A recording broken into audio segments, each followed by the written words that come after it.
Now, Hangin with Hester and Hanny with Jacob Hester and Charles Hannegriff. Hester and Hanny on 104.5 ESPN Baton Rouge and 1130 The Tiger. Alongside Jacob Hester, here's Charles Hannegriff.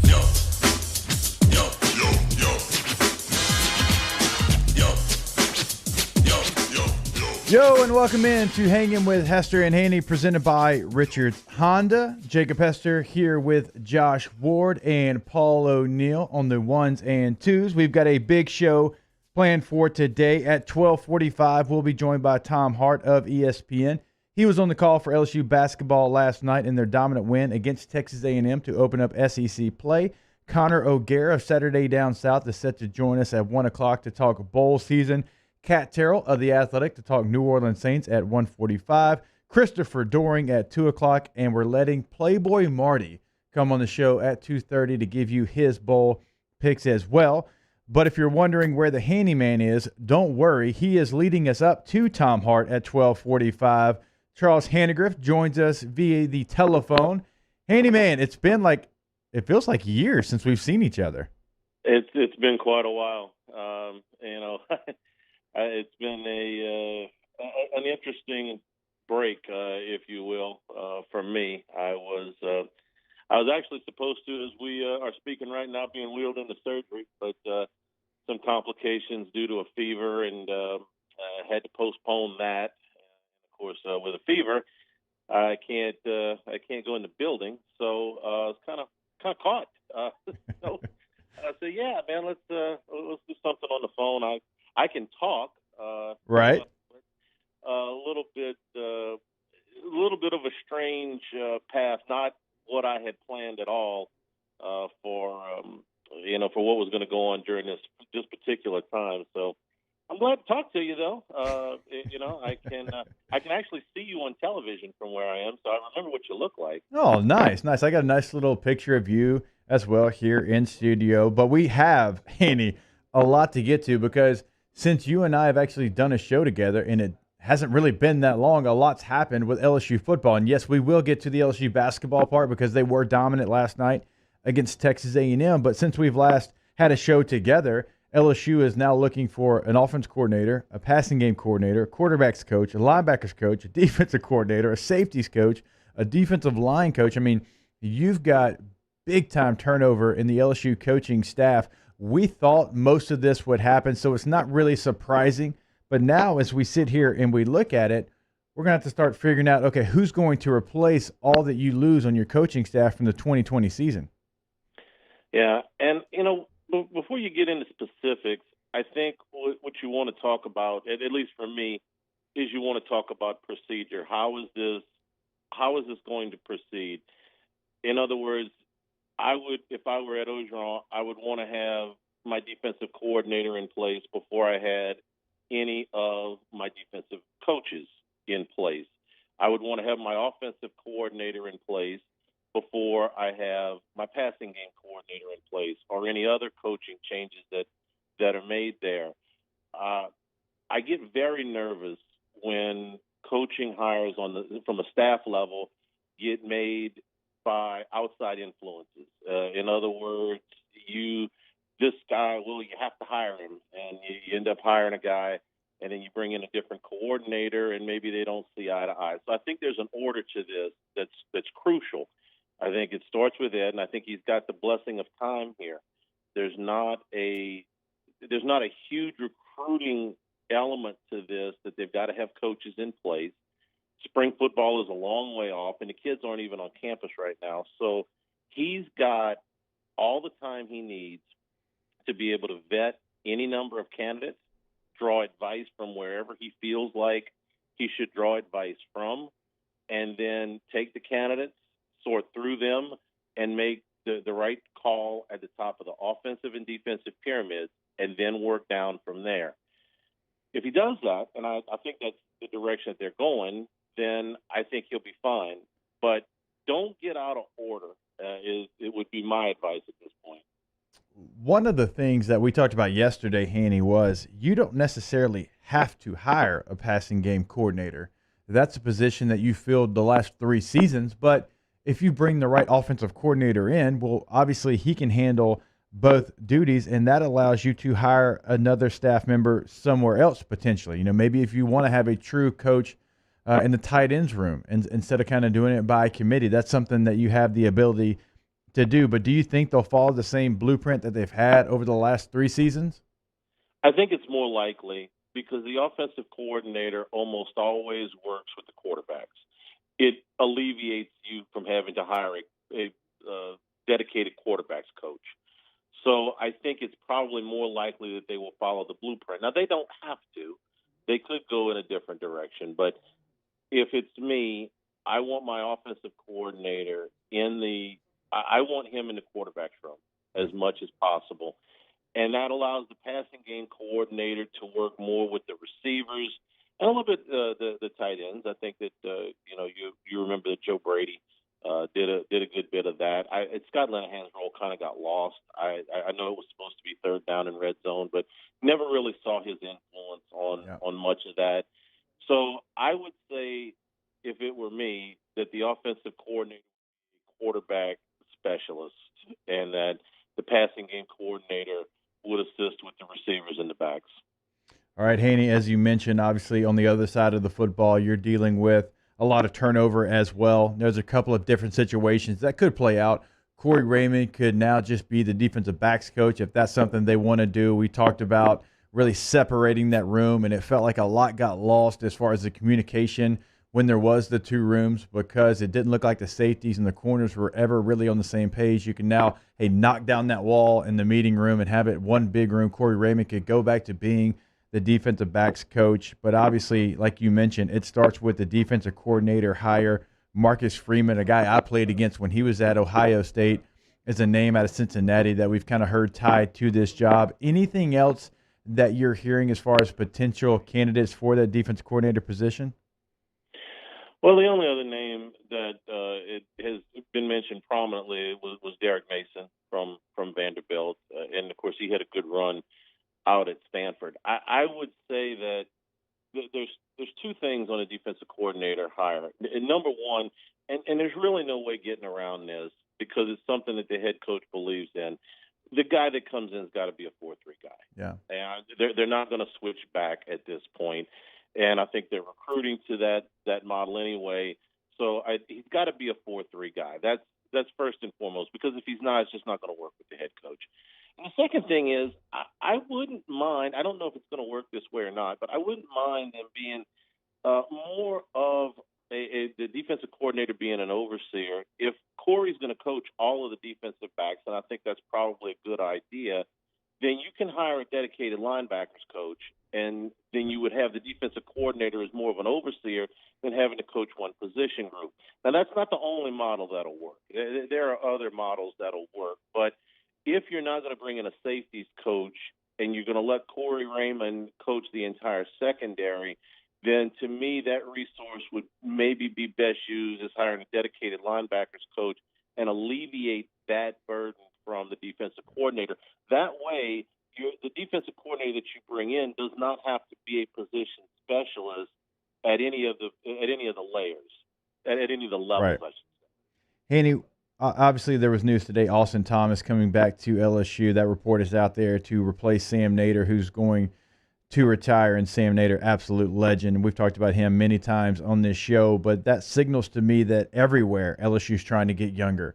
They're trying to, and Austin's been here before, but when you start talking about some of the moves that they've already made, some of the guys they left in place, they are a staff that wants to get younger. They want to get fresh ideas. They want to be able to relate to their players maybe a little bit better. Not that Steve didn't ever do it. If I could choose anybody to sit down and have a cold Coors Light with, it'd be Steve Ensminger. That's not the problem. But it does seem like they're trying to get a little bit younger, have some youth on the staff. I got no problem with youth as long as they're qualified, and Thomas is qualified. There was a little bit of back and forth when he left the first time about how valuable he was, and then he kind of got himself in a little bit of a tinkling match up at Tennessee for a brief time up there. But I got no problem with younger. Just make sure that they fit and they're qualified. I do get a little bit nervous, too, when you start to categorize things that you need. And it's, well, we got to get younger. Well, we got to get older. Well, we got to get, we got to get to this scheme or that scheme. There's more than one way to do things. And you don't have to pigeonhole yourself into saying, well, I'm not hiring anybody above the age of whatever. Right. You might miss out on a qualified guy that way. So I have no problem with them getting younger. And fresh ideas are good. So all of that is fine. Just make sure they fit. Make sure you're doing due diligence. You're doing your vetting. I'm sure that they are. Like I said, they've got the blessing of time. And while I'm at it, if I could just say this, and I know you feel the same way, Hess, I just figured that Sam Nader was never going to retire. That they were going to take him straight from the football office to his forever resting place. I mean, Right. God bless the man.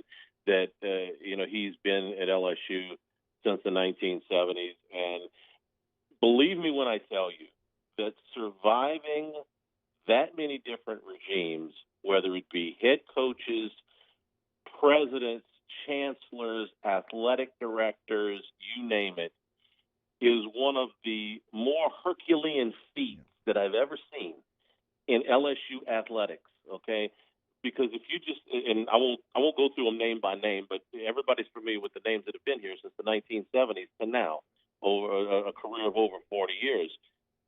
For you to be able to get along with all of them, to work with all of them, and to be successful in your career with all of them, Sam Nader is an LSU treasure, and I don't know if they have put him in the LSU Hall of Fame yet, but they should immediately, if not sooner.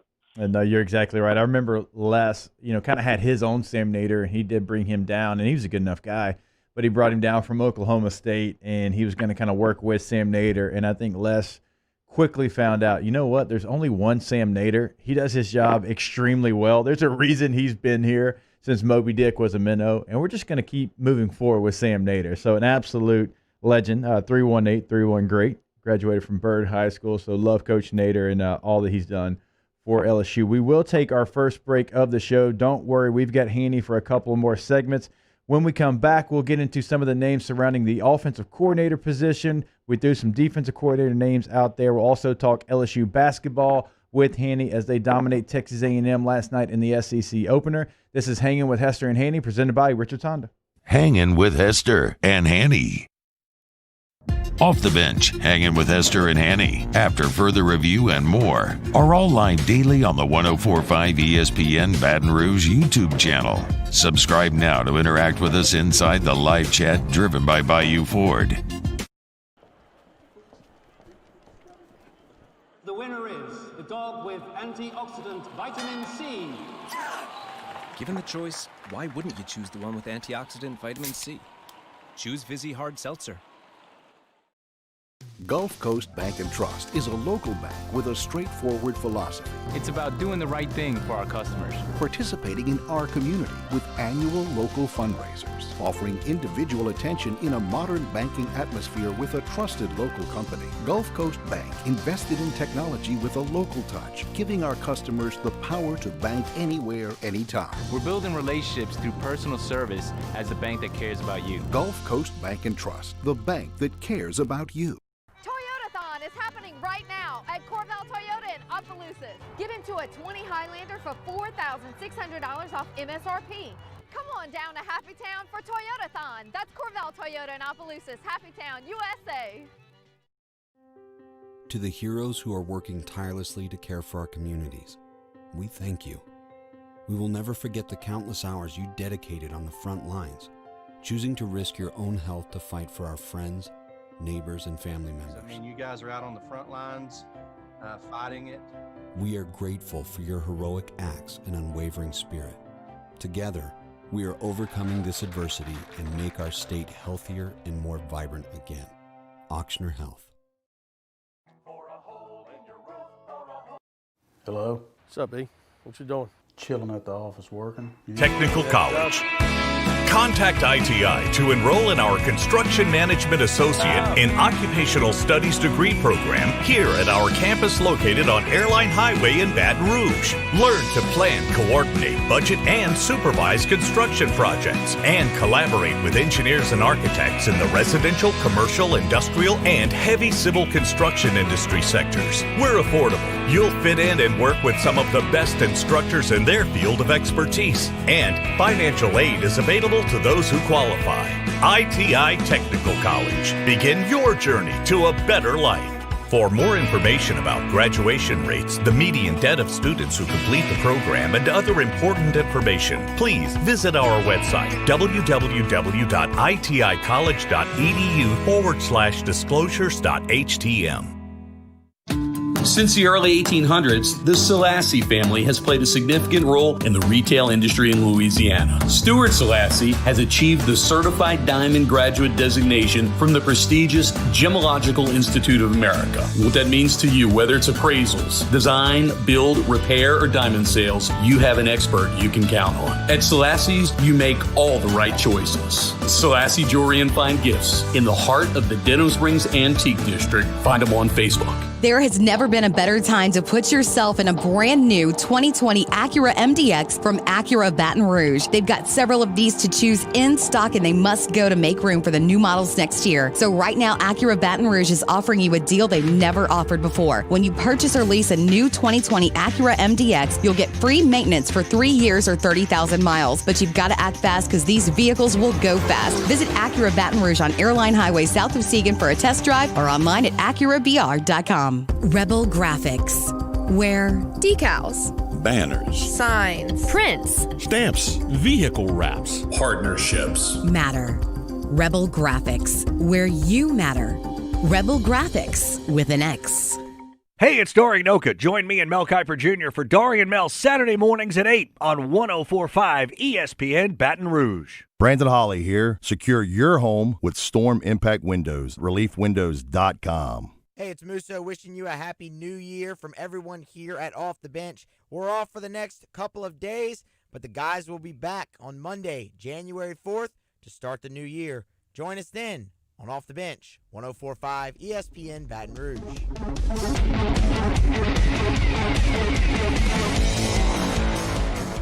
Hangin' with Hester and Hanny on 104.5 ESPN Baton Rouge and 1130 The Tiger. All right, welcome back in. Hanging with Hester and Hanny, presented by Richards Honda. Man, my man Musso putting in some work. Every time I hear a promo, it doesn't matter for what show, it seems like he is involved in the show somehow. So my man Musso deserves all the Christmas and holiday blessings. I think the regular lineup will be back on January the 4th for the most part. We've got our regular lineup somewhat. Hanny on the phone with us. We were discussing all the openings, Hanny, with LSU football. We gave some names for the defensive coordinator position. I think Marcus Freeman from Cincinnati has been a name attached to it, as he'll be probably attached to a lot of jobs when it comes to his services in the Power 5 and taking that next step. What about offensive coordinator? I know there's a couple of names that have been floated out there. Are you hearing anything to with some substance right now? Well, the name that caught everybody's attention, I think, was Graham Harrell, who's the OC out at USC. He would. There's a lot of things to like about him. First of all, he does fit the quarterback emphasis that we talked about in the first segment. So he would be working with those guys. The second thing is he's been well versed in a couple of different schematic, deals here. Right. He grew up in the air raid, and so you're not going to want to run air raid at LSU specifically, but things with air raid principles are fine. And you saw him scale that back quite a bit at USC, and they did some nice things at USC offensively this year. Is that the only candidate? No, but Graham Harrell. We've talked about Graham Harrell on this show without regard to the LSU job. Matt Flynn loves him. Right. Okay? Matt Flynn spent time with him when they were both on the Green Bay Packers. He thinks the guy, is fantastic as a football mind.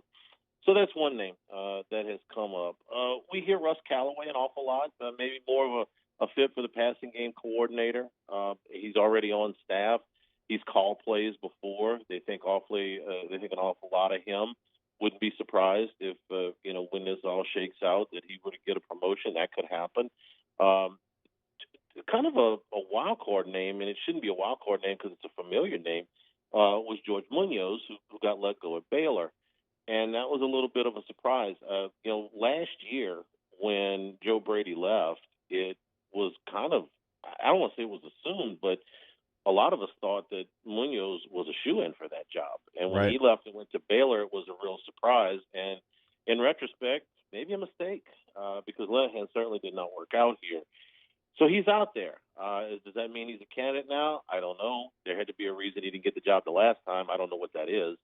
So those names, right off the top for either OC or passing game coordinator have so far drawn the most interest. All right, this is a name, and I've heard both those names, obviously, and I'm sure a lot of LSU fans and people who cover the team have heard those names floated around. One that I haven't really heard, but I think should at least get an interview or be in the discussion is DJ Mangus.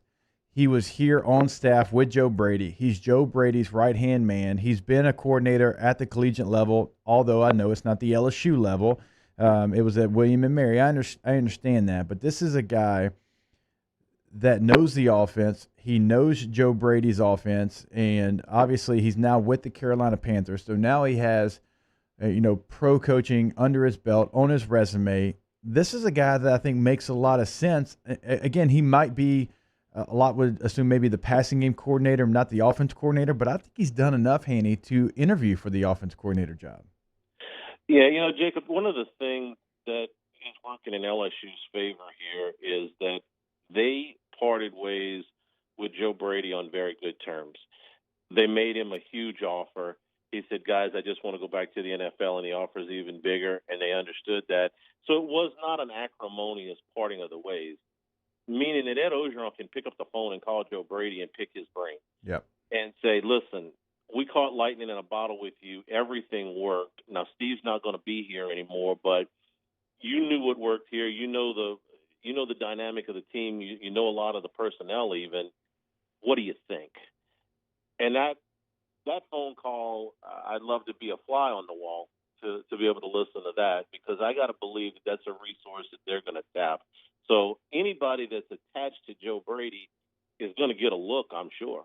And this isn't a deal like in the NFL, right? Sean McVay there for a while. It's like if you shook hands or if you gave him a head nod in the hallway, you were up for an offensive coordinator head coaching job, because everyone wanted a piece of Sean McVay. They wanted to get younger. They wanted his mold.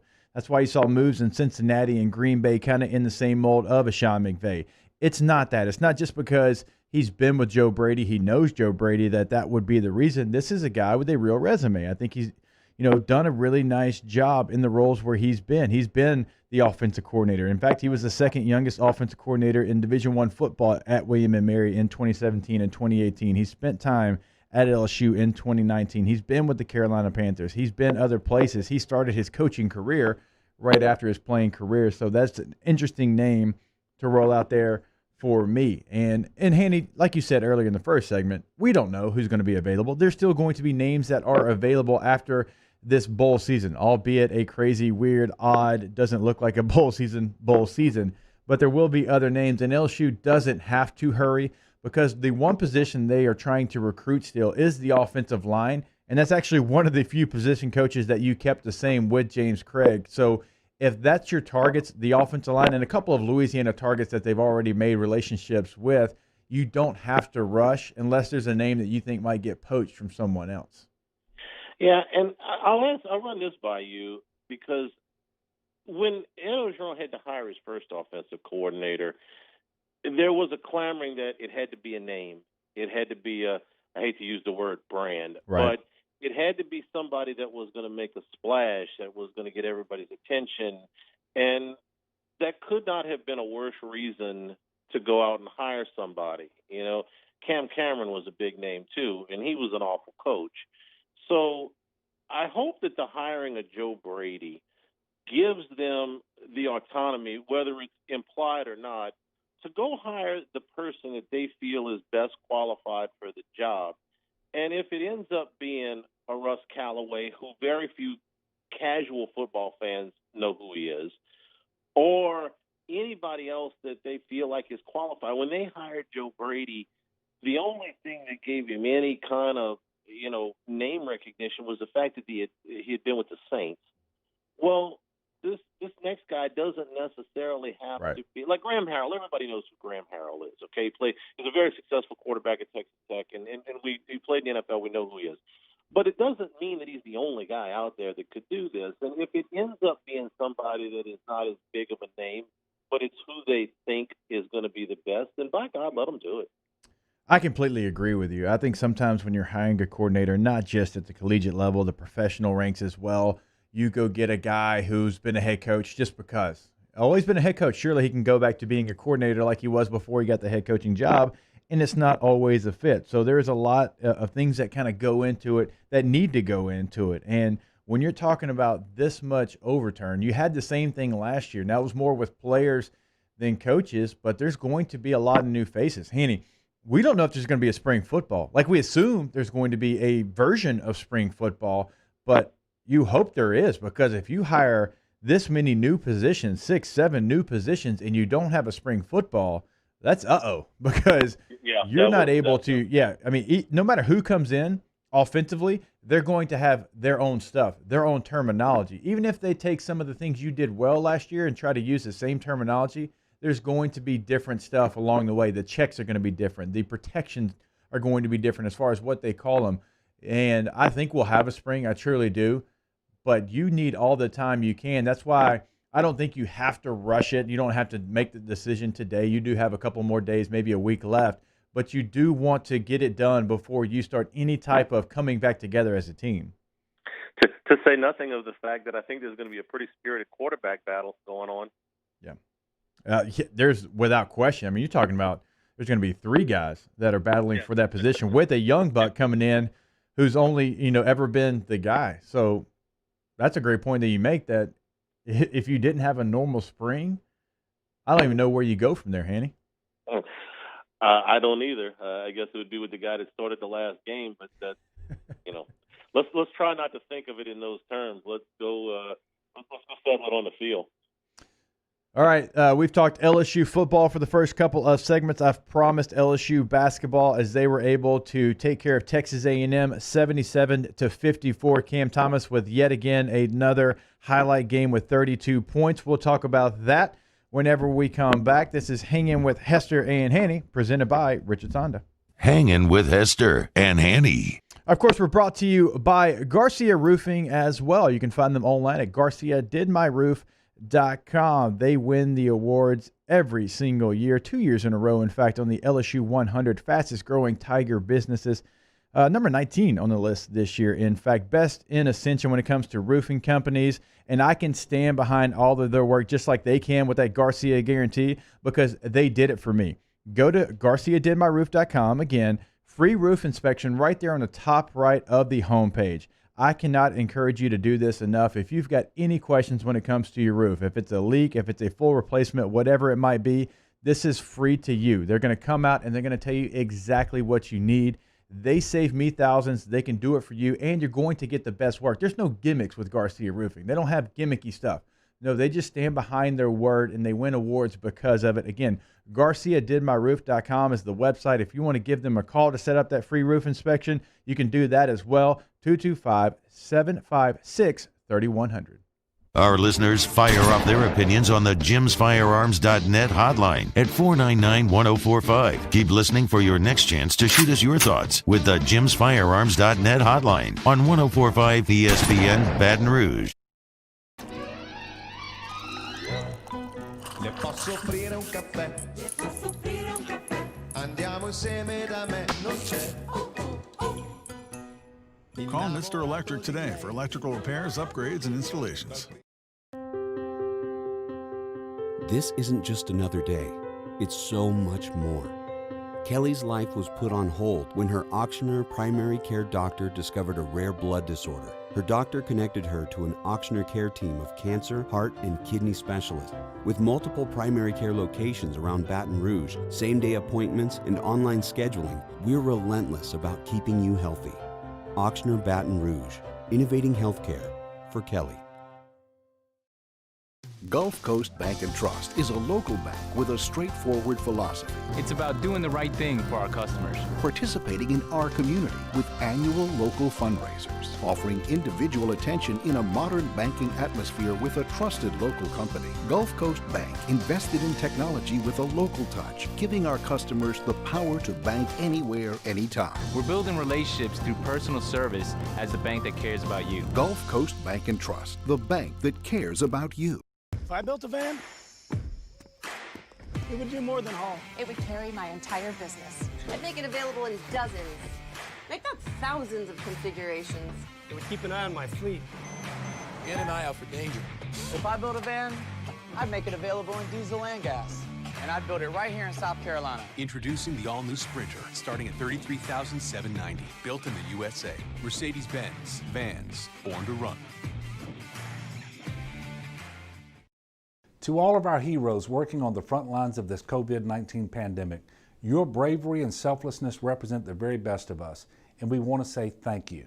I'm asking everyone around the state to join me in celebrating the heroism of our healthcare professionals on the 19th of every month at 1900 hours, that's 7 p.m. Write a note of appreciation, make plans to donate to charitable organizations, or say a prayer. To learn more, visit 19thanks.org. Thank you, and God bless. You may not know about the 4Kids Foundation, but you've probably heard of the Zurich Classic. And the Zurich Classic exists because of 4Kids. But it's what happens after the tournament that really counts. 100% of the proceeds are donated by the 4Kids Foundation to hundreds of local charities, totaling more than $40 million, all to help local children and families in need. 4Kids helps kids through golf, because every child deserves a shot at a brighter future. $14,000 off MSRP on a new 2020 Ford Expedition XLT. All new Bayou Ford vehicles come with a 1 million mile powertrain warranty, and with Bayou to You, free delivery right to your door. Join us for a hump day edition of AFR. Lee Feinswald, host of Sports 225, and Ron Higgins of Tiger Rag Magazine fill in for Matt and talk LSU, Saints, and whatever else they want to discuss. Tune in at 3 p.m. on 104.5 ESPN Baton Rouge.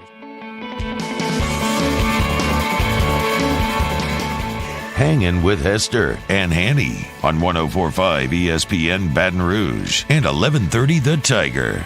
All right, welcome back in. Hanging with Hester and Hanny, presented by Richards Honda. Remember, we've got Tom Hart of ESPN set to join us in about 12 minutes from now, but we still got the handyman here on the line, Charles Hanagriff, for one more segment. Hanny, LSU wins 77-54 over Texas A&M, their second largest SEC opener since 1984. Only Ole Miss in 2012 was a bigger win for the LSU Tigers. They were dominant. The freshman Cam Thomas was dominant again. It was a nice win for the Tigers, a team that really hasn't played in a long time outside of that one game against Nichols.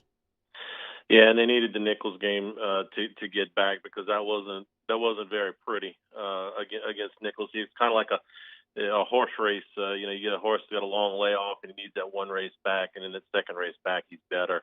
So a few things out of last night's game. Number one, Buzz Williams' teams are notoriously hard defensive teams. So to go out and score 77 points and to shoot 47% from the floor, I think is a huge, huge testament to the offensive firepower of this team. But the real standout to me last night was how well LSU played defensively, and we haven't really seen that. Nichols, it was an awful game. And earlier in the season, we were seeing some of the same defensive lapses that we had seen last year. I thought they took a big step forward last night. I thought the closeouts were better. I thought they did a better job of keeping people in front of them to stop the dribble drive. I thought they did a better job on the boards.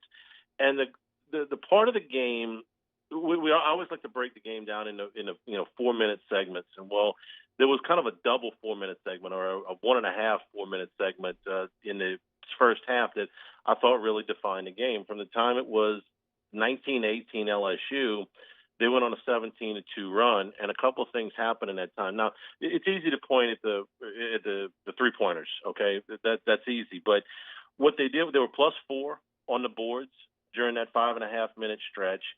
And the only basket that A&M got was off a turnover and a steal dunk. So what they did was they clamped down defensively for 5.5 minutes, and essentially put the game away.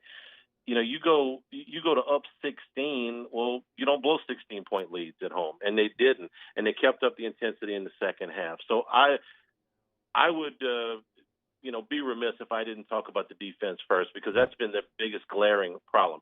Now, Cam Thomas is special. Yeah. They kept talking on the broadcast last night about how he is given free reign to shoot shots that other people aren't. And one of them asked, well, why is that? And it's very simple. Some guys just have that amount of talent. I remember a story about Bobby Knight once, and this is back in the 80s, and Knight is as hard-nosed a coach and disciplinarian, and he's one set of rules after another. And this was right about the time Hoosiers came out. And you remember the famous scene where Hackman's saying, how many times we're going to pass? 4 passes before we shoot. Right. And Knight was kind of like that. And they asked him, are you as rigid as Hackman was in the movie? He said, yeah, except when it comes to Steve Alford, because Alford was that kind of a shooter. So and Thomas is that kind of he's more of a scorer than Alford. Alford was a terrific jump shooter, but this guy is a scorer. So he puts up shots that you would not want other people shooting because he makes them. And quite frankly, he's the kind of guy that can erase the difference if you're playing a better team. And I don't necessarily think LSU was playing a much better team. I thought there was a pretty even matchup last night, and LSU just really played so much better. But Thomas is a difference maker, man. He's just an incredibly talented scorer. And this is an LSU basketball team, as you know, Hanny, has not really been full strength all at once this year. And this is, I think, the lineup that you're going to see the most. So they were at full strength as much as they could be. And I thought even Javonte Smart, who didn't have a stellar game, he didn't shoot well, but just his presence there, being there, and kind of seeing what this LSU team can be with the depth that they have, playing 9 guys every single time, and they can play as deep as 10, 11 guys if they really wanted to. I think this game showed the depth of LSU and what they can be when they're at full strength.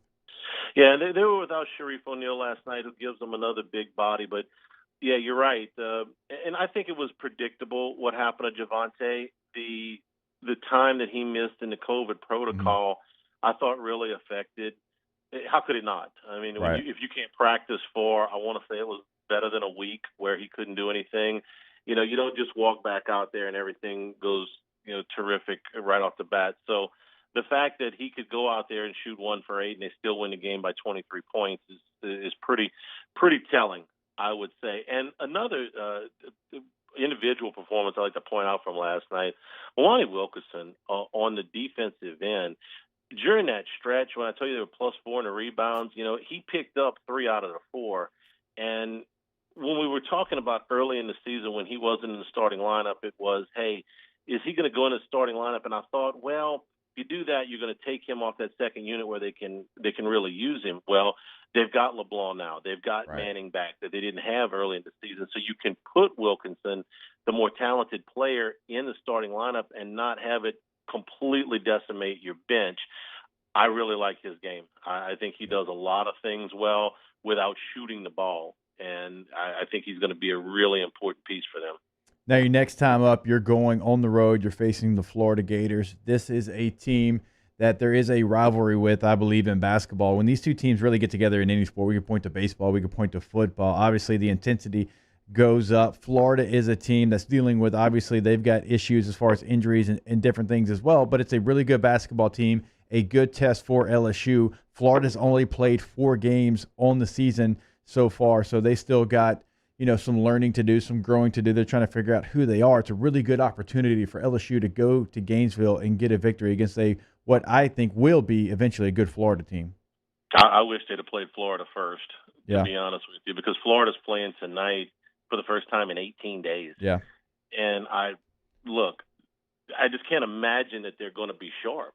I don't know what Vanderbilt's got. I'd be lying to you. I haven't seen them play yet, but you take 18 days off. It doesn't mean they're not going to win the game, but my goodness, how can you possibly be sharp after almost 3 weeks off? So Florida is a little bit of a mystery to me. I saw a little bit of that game against Florida State, but that's it.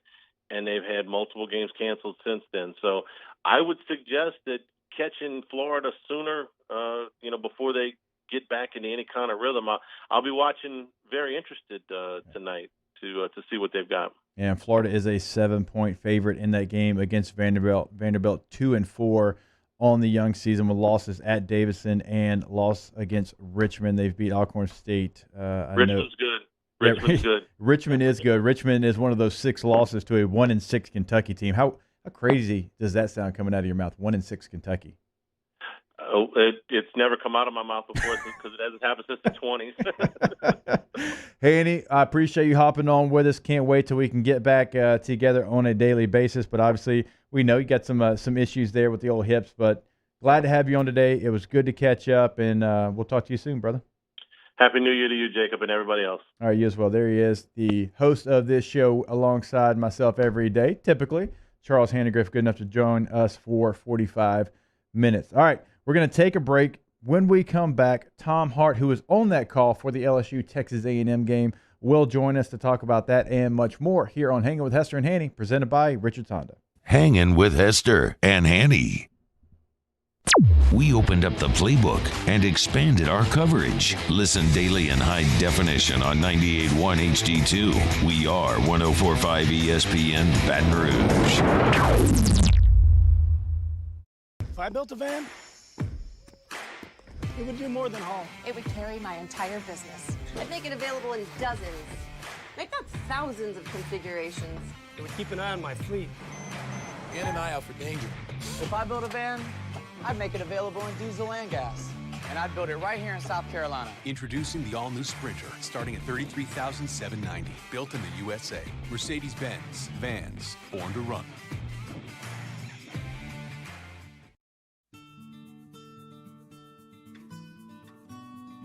This is a house call. This is a follow-up appointment. This is a diabetes checkup. This isn't just more convenient care, it's more advanced care. This is innovating healthcare at Louisiana's #1 hospital, Ochsner. I've been doing business with Luba for 25 years.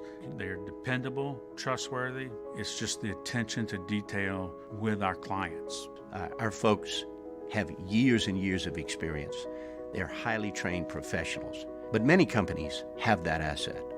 What I'd like to think makes Luba a bit different is that we use those talents in a way that truly is dedicated to serving the needs of the folks who depend on us. Gulf Coast Bank and Trust is a local bank with a straightforward philosophy. It's about doing the right thing for our customers. Participating in our community with annual local fundraisers, offering individual attention in a modern banking atmosphere with a trusted local company. Gulf Coast Bank invested in technology with a local touch, giving our customers the power to bank anywhere, anytime. We're building relationships through personal service as the bank that cares about you. Gulf Coast Bank and Trust, the bank that cares about you. Are you a licensed contractor? There's lots of good contractors in Louisiana doing work the right way, but unfortunately, too many unlicensed contractors are working outside the licensing requirements. Working as a contractor in Louisiana requires a license for the company doing the work. The Louisiana State Licensing Board for Contractors wants to help you get licensed to allow you to conduct work legally. It's not difficult to get the license. We can help you. Go to lacontractor.org for more information. Licensed contractors, it's the law. Gulf Coast Office Products is a nationally recognized Savin office equipment dealer based right here in Louisiana. Over 100 employees strong, Gulf Coast has the boots on the ground to support all vertical markets from education, engineering, legal, and finance. With the latest in office technology from desktop to production segment units, Gulf Coast and Savin have the perfect fit for you. Call 225-756-2644. That's 756-2644 for Gulf Coast Office Products. At All-Star Toyota, you get it all. If you're in the market for an all-new Toyota vehicle, come see our friendly and knowledgeable sales team at All-Star Toyota. Located in Baton Rouge at the corner of Airline and Goodwood, we've been serving our community since 2005 by offering a large selection of new Toyota cars, trucks, and SUVs. Get behind the wheel of your dream car and take a test drive at All-Star Toyota today. ServiceMaster Elite create clean, disinfected work environments. As a local business, we take pride in serving the New Orleans and Baton Rouge areas. Our cleaning protocols follow CDC and OSHA standards for healthcare settings, offices, senior living, restaurants, and industrial plants. Contact Service Master Elite to get your operation ready for reopening with germ disinfection cleaning. Service Master Elite, the trusted choice in professional cleaning since 1996. Join us for a Wednesday edition of Jimmy Yacht's Game Time, live from Just Wingin' It on Hooshatoo. Last show of 2020, we recap the year that was and look ahead to the future. Join us from 6 to 8, right here on 104.5 ESPN Baton Rouge. You know that I got it. Yeah. Hangin' with Hester and Hanny on 104.5 ESPN Baton Rouge and 1130 The Tiger. All right, welcome back in. Hanging with Hester and Hanny, presented by Richard's Honda without the Hanny. Glad to be joined now by our next guest, Tom Hart, whose lovely bride has to be thinking, my goodness, when are you getting back on the road?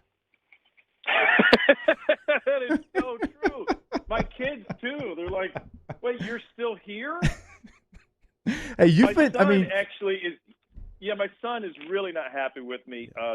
The room that he previously used for playing Xbox and hanging out and talking with his friends has been taken over with television production equipment. So he is not too thrilled with me right now. I do have to give you credit. I mean, throughout the KBO season, college football, college basketball, every time I turn on my TV, you're doing a broadcast in your living room. So I think you've actually worked more, but just traveled less.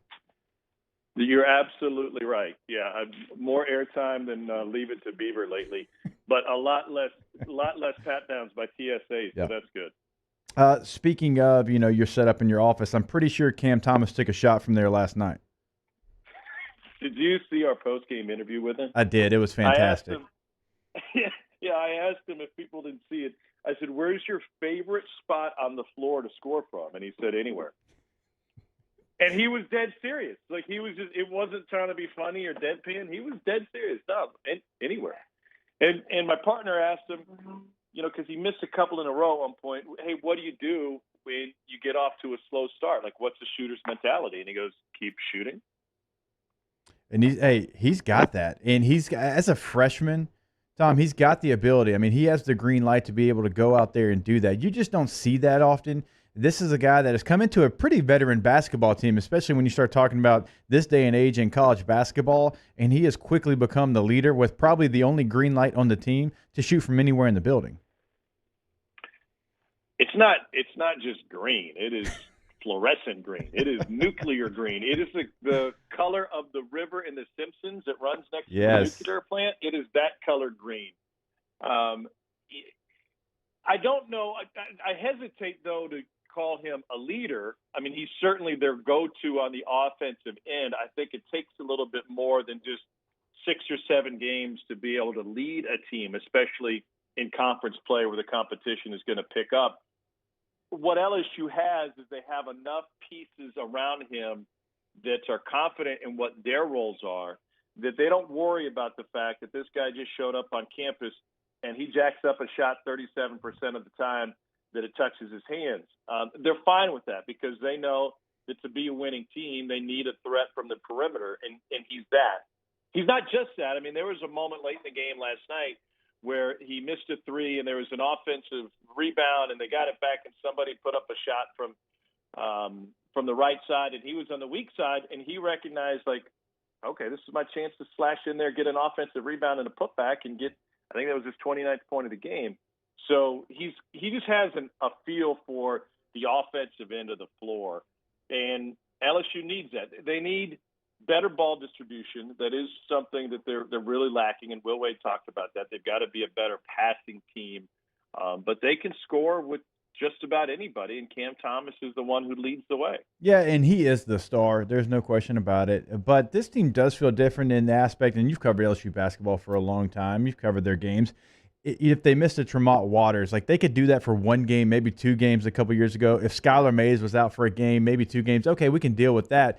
But they never really seemed like they had the depth to be able to go long stretches without their guys. This is a pretty deep LSU basketball team. They played 9 guys last night. If O'Neal was healthy, they probably played 10 last night. That's the difference to me watching this LSU basketball team. They're plenty deep. Mwani Wilkinson is a guy who's incredibly efficient and impactful on the offensive end, even when he doesn't score.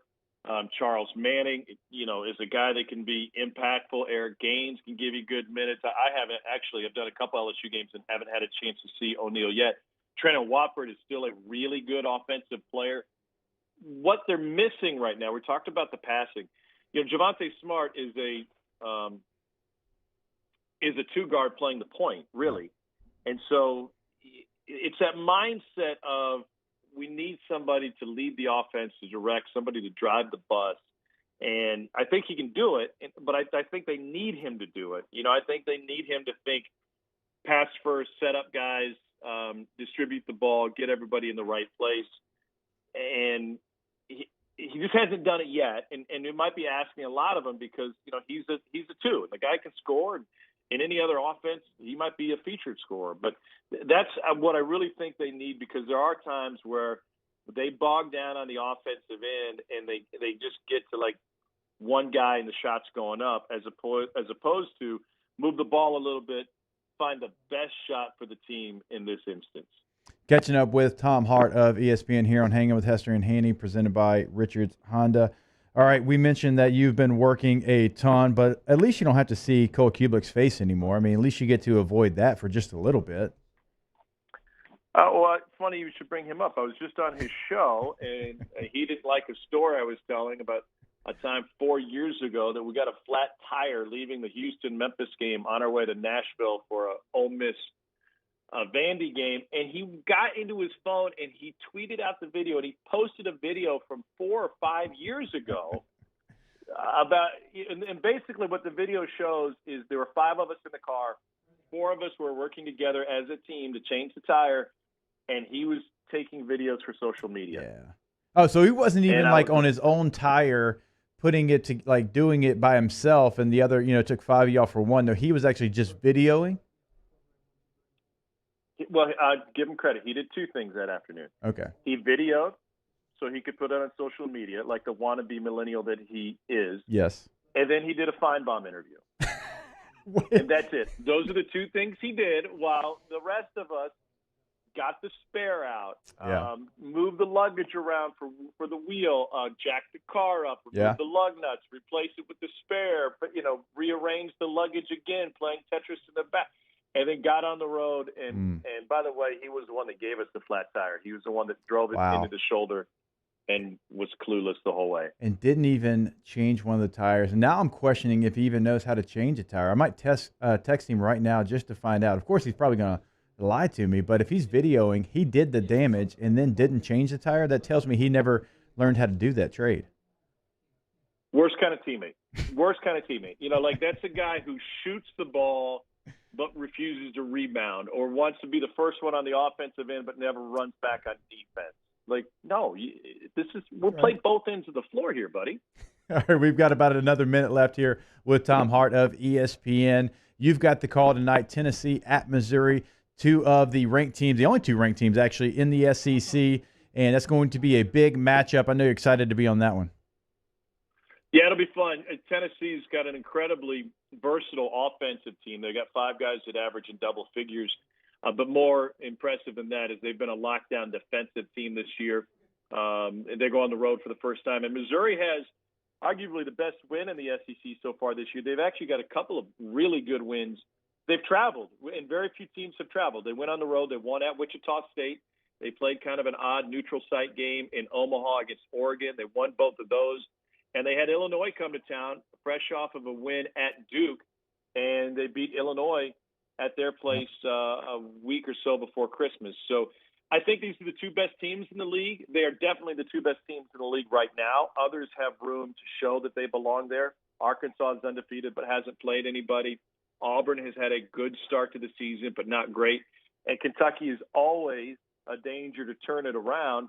They actually had a scrimmage last night against Division III Transylvania team. Transylvania. Right there.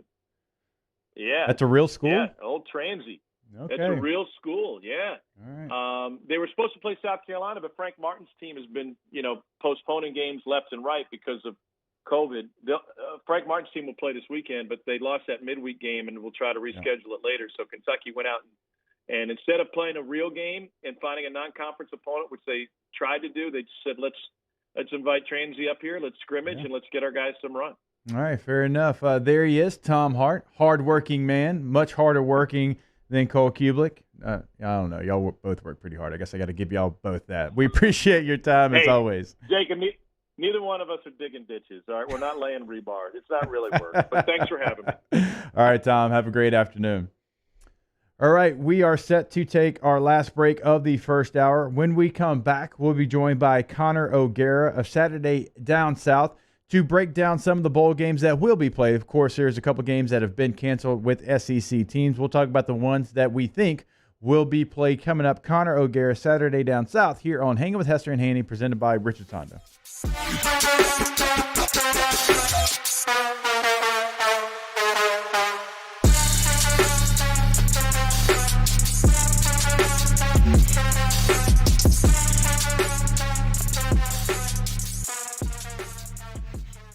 Hangin' with Hester and Hanny. If I built a van, it would do more than haul. It would carry my entire business. I'd make it available in dozens, make not thousands of configurations. It would keep an eye on my fleet. And an eye out for danger. If I built a van, I'd make it available in diesel and gas. And I'd build it right here in South Carolina. Introducing the all-new Sprinter, starting at $33,790. Built in the USA. Mercedes-Benz. Vans. Born to run.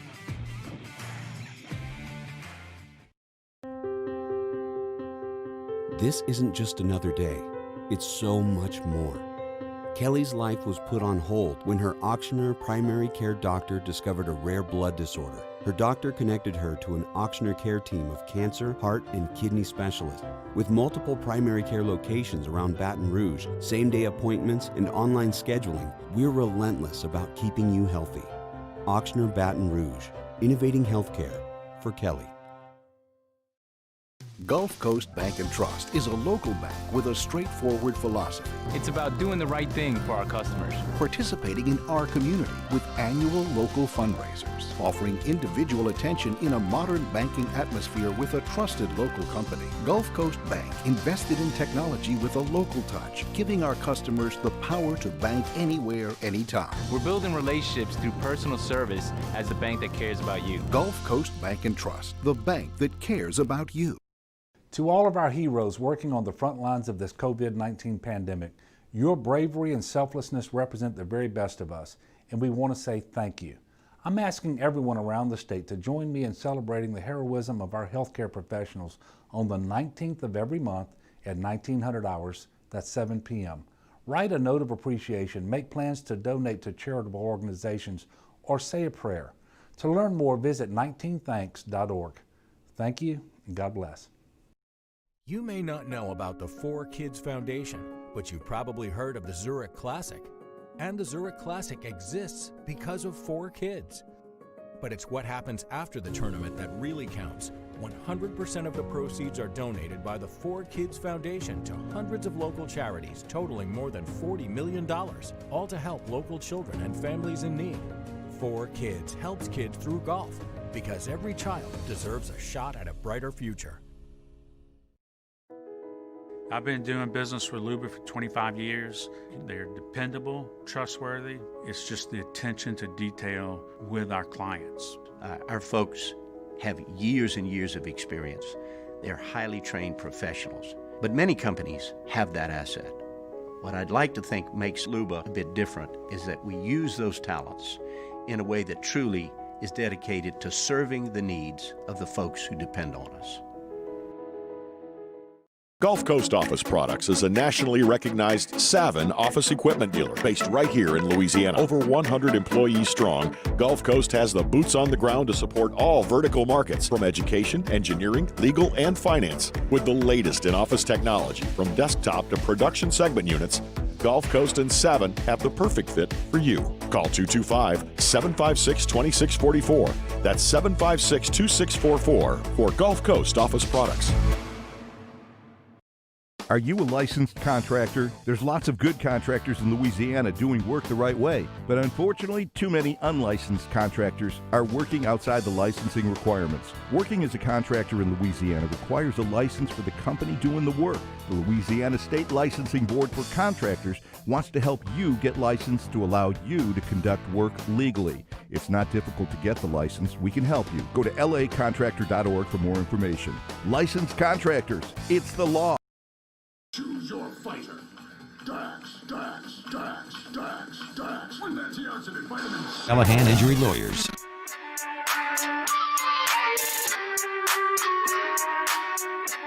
Hangin' with Hester and Hanny on 104.5 ESPN Baton Rouge and 1130 The Tiger.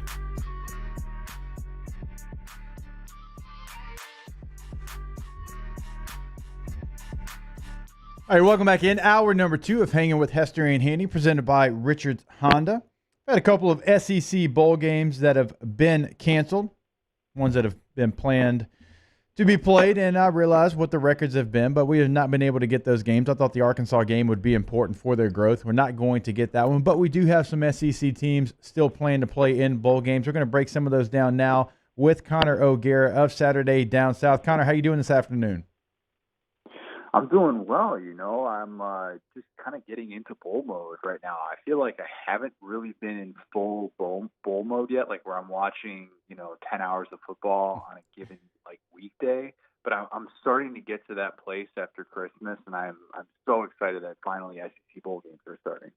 I know it doesn't feel like bowl season, and I know that none of this season has really felt normal, but you're exactly right. Like, I'm used to after Christmas, around Christmas time, just sitting there eating way too much food, drinking way too much of some, dark water substance, and enjoying some bowl games. And we have not really had that opportunity because some games have been canceled. And look, we probably thought that was going to happen, but I do think that like a game for Arkansas against TCU, I know they're 3-7, but that was going to be big for them, I think.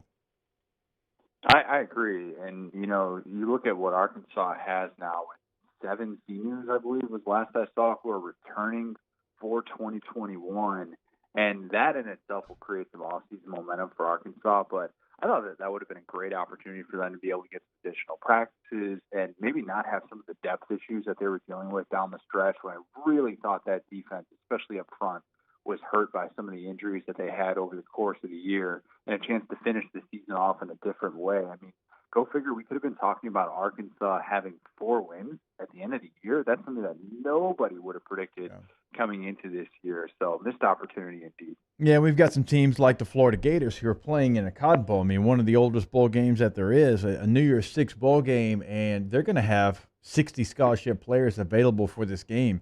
Their top 3 receiving targets, they've opted out of this game. They've got another that's on the COVID list. I mean, they're going to really be breaking in new players across the board on offense. Now, they've had some, like Kyle Trask, the quarterback, who have decided to play in this game, obviously, but that's a lot to overcome against a really hot Oklahoma team. Yeah, I mean, this is just brutal for Florida, all things considered. With the way that everything unfolded at the end of the year, some are going to look at this, if Florida doesn't win this game, and say, oh, Florida collapsed. But to me, I look at this and say, no, this is a chance for Kyle Trask to really silence his doubters and to show the world, like, hey, it hasn't just been all about the weapons. The weapons are darn good. Don't get it twisted here. Kyle Pitts, Kadarius Toney, and we're talking about obviously Trayvon Grimes as well. Guys who have been just monumental in what they've been able to provide in terms of stability for Dan Mullen's offense. But that spread keeps going up and up in favor of Oklahoma, and I would be interested in Florida because Dan Mullen's been so good at adjusting to his surroundings, right? Like, that's what he has been able to do with a quarterback who isn't prototypical in his system. But I think that he's going to be able to find some weapons tonight. I think that they're going to rely on those 2 understudies that Kyle Pitts has at tight end, Zipper and Gamble, and I think that they're going to want to get those running backs involved, wheel routes. Georgia fans know all about that. And I think this should still be a game in which Florida should have a really good chance of being able to compete, despite the fact that their defense has had issues all year, and Oklahoma is going to be able to put up some points. I wouldn't rule out Florida as some team that's going to lay down and just, kind of chalk it up to some of the opt-outs here. Catching up with Connor O'Gara Saturday down south here on Hanging with Hester and Hanny. I don't want to throw conspiracies out there, but I was on the SEC show earlier this morning, and someone tweeted at us about the Dan Mullen Jacksonville Jaguars rumor, and I've heard it a couple of other times. That to me would be crazy. I just don't see Dan Mullen as a professional coach. Not that he couldn't succeed doing that, but he feels like a college coach to me. Would that just completely blindside you if he was to do that? Yeah, I think so. I think at this point it'd be really stunning. He'd have to have, I think, some sort of falling out at Florida. I think there's a big part of him that really likes being able to do what he's doing at Florida, a big-time program at a place where he can recruit talent. I know that Florida fans want him to be able to recruit even more talent and to get on the level of Georgia in that department, but I think he's really embraced this role. I think that he seems more suited for the college game and being able to develop and mentor quarterbacks as opposed to, guys who are already in the NFL and established. You can't necessarily stick them on the bench for 2 or 3 years and kind of do it the way that he likes to be able to build you up. So I think it makes more sense for him to stay in the college game. I mean, crazy things have happened, and I don't know how much curiosity is there, but I tend to think that's just more about negotiations and making sure that his bosses are keeping him well compensated and knowing that he's the guy in Gainesville. All right, continuing with the SEC bowl games, Texas A&M playing against North Carolina there in the Orange Bowl. North Carolina kind of dealing with the same issue that the Florida Gators are dealing with. Texas A&M is going to be over a touchdown favorite in this contest. Texas A&M obviously still wants to be out there to prove they should have belonged in the college football playoff. This North Carolina team is kind of limping into it. It looks like on paper Texas A&M really set up for a big New Year's Six bowl game victory.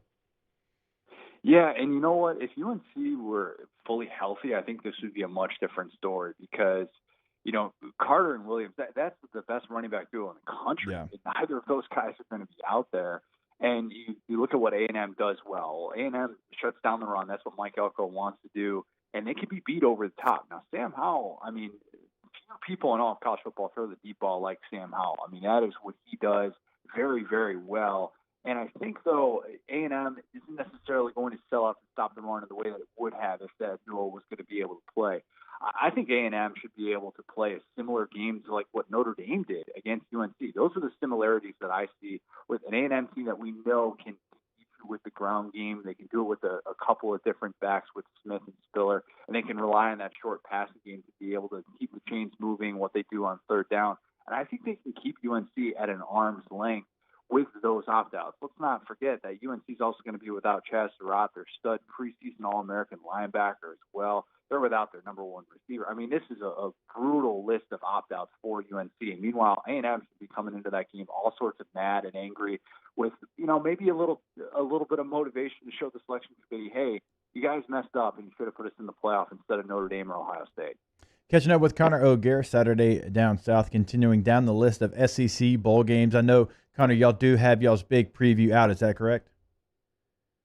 That just came out. So we recorded that this morning, bright and early. And Marler doesn't get up early. Out. We know that. You recorded at midnight last night. That's not early. That's late. Marler was up early and ready to go. We were recording at 8 o'clock Eastern time. Hey, we were ready to go. We wanted to make sure we had all the up-to-date current information with all these opt-outs and stuff like that. It's like, yep. If we'd recorded this the other day, we'd be talking about Florida, it's like a 4-point favorite. Now they're like a 7.5-point underdog. All right, we've got a couple more games to get to, and don't miss that preview. They do a great job over there at Saturday Down South. Georgia, and a lot of people are going to say in a no-win situation, but Georgia's got a lot still to prove. They want to prove that this offense with JT Daniels can be a national championship offense moving forward into the next season. They want to be that team, just like LSU 2 years ago in 2018 in the Fiesta Bowl when they played UCF. Yep. They wanted to be there. They wanted to end the win streak for UCF. They were able to do that and springboard that into a 2019 national championship. Georgia's going to have the same mindset. This is going to be what I think, a very competitive game, but I still think Georgia, with the way they're playing on offense, it's hard to pick against the Bulldogs.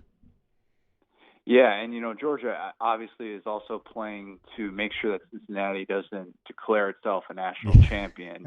Very big, high stakes here that we're talking about.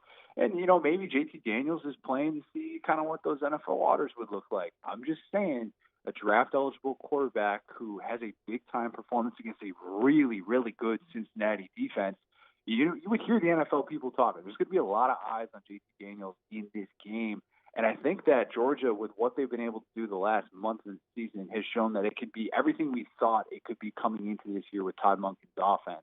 And this backfield is special now. They're not going to have James Cook. We found out the tragedy of his father dying. Just a brutal blow for that kid who has worked so hard to be able to stay on the field. And it's such a great weapon for them. But I think with JT Daniels, Zamir White, Jermaine Burton, George Pickens, this is a group that should still be able to make some big-time plays in this game. And I think Kirby is very well aware of the embarrassment his team dealt with a couple years ago in the Texas game, the Sugar Bowl. And I think he'll do everything in his power to be able to come out and show that his team is not laying down for a group of 5 team. And it was a much better team at season's end than what we saw in the first month and a half. Connor, I can't imagine moving on to the next game, Auburn and Northwestern, preparing for that game if you're the Auburn Tigers. I don't know who's coaching. I don't know if Harson's been around the team. I don't know if he's out recruiting.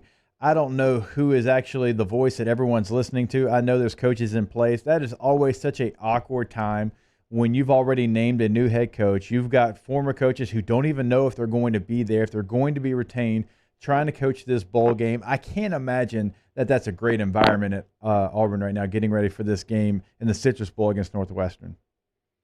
Well, we need to remember, Auburn has Chad Morris, so everything's going to be okay. Chad Morris is going to – no, that's me. You hit the nail on the head there. You don't even know if Tank Bigsby is going to be a full go for this game.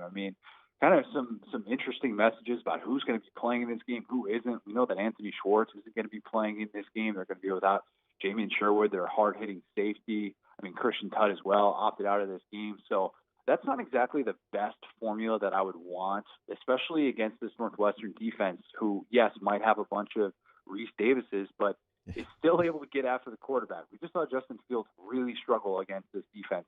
Voting saying Justin Fields. He's not. We've had 2 years of data to prove that. I would have a hard time saying that Auburn's going to win this game and look the part when you have all those moving pieces. You don't know what the offense is going to look like. You don't know what that motivation is after you lose your head coach. I would tend to think that a Northwestern team that's played this entire year with a chip on its shoulder would have a better chance to be able to win that one. All right, Connor, what's funny is we've talked for about 12 minutes now. We've talked SEC bowl games, and we have yet to mention the college football playoff semifinal in the Rose Bowl there against Alabama and Notre Dame, because I just don't believe that's going to be a contest from any portion of the game. I believe it's going to be Alabama in a landslide. I just don't think there's any way that Notre Dame can slow down Alabama. If you want to have a recipe to try to beat Alabama, it's got to be an Ole Miss, a Florida-type offense that can go score for score and try to get enough stops, try to have that one mistake to win the game. Notre Dame doesn't have that, and I cannot find a path to get Notre Dame to be competitive in this game. I agree. It's a bad matchup. It really is. And I think that Notre Dame had a year that, in my opinion, was really impressive. Now, I still thought A&M was more worthy of a playoff spot than the Irish because of what happened conference championship weekend and this notion of, hey, Notre Dame is not on that level of Clemson or Alabama. We saw Clemson at full strength and what they did to the Irish. That game was never close. And I would have a hard time saying that Notre Dame is going to be able to somehow rise to the level of an Alabama team that's been even more dominant than Clemson, because of the balance. Clark Lee has some studs in that front 7, and that Notre Dame defense is legit. But Alabama's offense is just a different type of force. We're talking about balance at a historic level that you can't just say, oh, we're going to bracket cover, Devontae Smith and everything's going to be okay. Yeah, that's easier said than done, man. You still got Najee Harris, who's got 24 rushing touchdowns this year, and Mac Jones, who has done a remarkable job of working through his progression since Steve Sarkisian's offense. I agree with you. I think it's a terrible matchup for the Irish, and I hate the fact that we're probably going to be like, oh, Notre Dame's overrated after this game. I don't think there's many teams in all of college football, maybe one, who could stay on the field with Alabama, and I think we're going to get a reminder of that come New Year's Day. All right, last ball game to get to, catching up with Connor O'Gara. You've got Ole Miss and Indiana. Really an opportunity for Ole Miss to get a big win against a team that's ranked 11th in the country. Ole Miss offense can score on anyone. And, again, a team that's 4-5, I realize the record, but would give them a lot of momentum and get them to 500, which I do think would be a big step in Oxford. Yeah, but and I'm going to come off a little bit biased here. I'm going to come off a little biased. Here we go. Indiana's coming. I'm an Indiana grad. Yep. Let the world know that Tom Allen is not messing around. And you talk about motivation for bowl games and how important that is. You've been in those situations where it's like, hey, what are we actually playing for here? Indiana's playing like a team that's had everything taken from them. Yeah, they probably didn't necessarily deserve to be in the Big Ten championship over Ohio State. Whatever. The Big Ten still made a rule change at the last minute to put in Ohio State. Yeah. And they told Indiana, hey, you're not going to a Big Ten championship. Then they have, by the way, the selection committee, who isn't even able to rank them in the top 10, decides, Indiana, you're not even worthy of going to a New Year's Six Bowl, despite the fact you have one loss and it was a close game against Ohio State. We're going to have you play against Ole Miss, a 4-win team in the Outback Bowl. Tom Allen's team is going to have a chip on its shoulder. There's no doubt in my mind. Yeah. They want to be able to prove more people wrong. I think this is a bad matchup, given the opt-outs for Ole Miss, not having Elijah Moore, not having Kenny Yeboah. Apparently Lane Kiffin's like, hey, we're recruiting our own roster to be able to play in this game. I think that's a bad sign. This defense is going to allow a ton of points to the Indiana offense, and I think this is a very favorable matchup for IU. But I think the hype train for the Lane train should still be off and running, even if they suffer a 2-score loss in this game. Hey, look, there's not many times, Connor, where you get to be a homer about Indiana football. I am definitely going to give you that platform anytime that you want it, because I think you're right. I think they deserve it. So anytime you want an Indiana football platform, I'm going to give it to you. Man, I appreciate you. That's all I've ever asked for. Oh, real quick, before we let you out, we do probably need to ask an LSU question since we're here in Baton Rouge. I know they declined to go to a bowl game, but a lot of changes coming on the LSU staff. They're looking at new coordinators on offense and defense, a lot of movement within the LSU staff. Any way you think LSU will lean? A lot of people here, including myself, think they'll go a little bit younger, get a fresh face there in both those positions. Yeah, especially on the defensive side, I'd go after Zach Arnett. Zach Arnett would be the guy I'd be targeting, the Mississippi State defensive coordinator, who in 1 year with Mike Leach did some really impressive things considering what Mississippi State has lost to the NFL draft the last 2 years and what they had to replace in terms of returning production and all those things. Mississippi State was not a doormat defensively, and I think that given what the landscape of college football is, you need somebody that is able to coach that 3-3-5. And is able to maximize talent. There's a reason that Mike Leach went out and stole him from Syracuse like a week after Dino Babers had hired him. Yeah. I think Zach Arnett is one of these great up-and-coming defensive minds that would make a lot of sense at a place like LSU. And I think that Coach O would be wise to see if he can try and go over the top and make him, a very comfortable offer to come to the Bayou. All right, he is Connor O'Gara, good enough to give us about 16 minutes of bowl preview. Again, they did a great job covering it for Saturday Down South. You can catch that on their social media, all the bowl breakdown for the SEC. Connor, we always appreciate it. Yep, appreciate it, man. All right, there he is, Connor O'Gara, Saturday Down South. Like I said, him and Chris Marlowe do a fantastic job with their podcast for Saturday Down South. All right, we will take a break. When we come back, we'll kind of analyze some of the things that Connor was talking about. We'll talk more about the LSU offense and defensive coordinator positions. We've got a ton of guests still set to join us. We're going to talk Saints also coming up with Kat Terrell from The Athletic later on in this hour. Don't go anywhere. Hanging with Hester and Hanny, presented by Richard Tonda. Hanging with Hester and Hanny. All right, we're also brought to you by Gotros Outdoor Power. Of course, you can find them with their 2 locations locally, Airline and Industriaplex in Baton Rouge, Airline at 74 in Gonzales. Go check out all the Skag Power equipment that they have available. You're talking commercial and residential. It is the best time to go check out everything they have to offer. You'll be highly impressed with these showrooms. I can promise you that.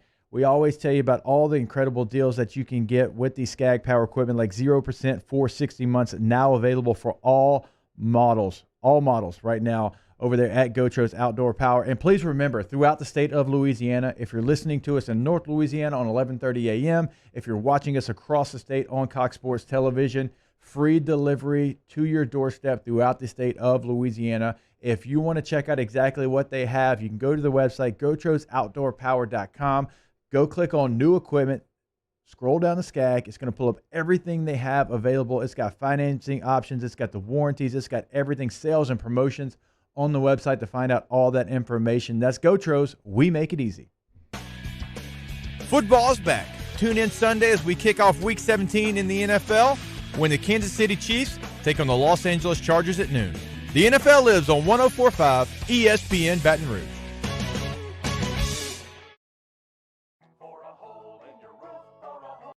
Hello? What's up, E? What you doing? Chilling at the office working. You? Hanging at the job site. Chilling. Roof's up? Hey, Greg, roof up? Roof's up! Roof's up! Roof's up! Roof's up? Roof's up! Roof's up!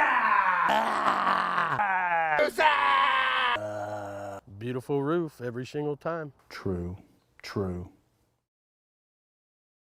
If I built a van, it would do more than haul. It would carry my entire business. I'd make it available in dozens, make not thousands of configurations. It would keep an eye on my fleet. And an eye out for danger. If I built a van, I'd make it available in diesel and gas.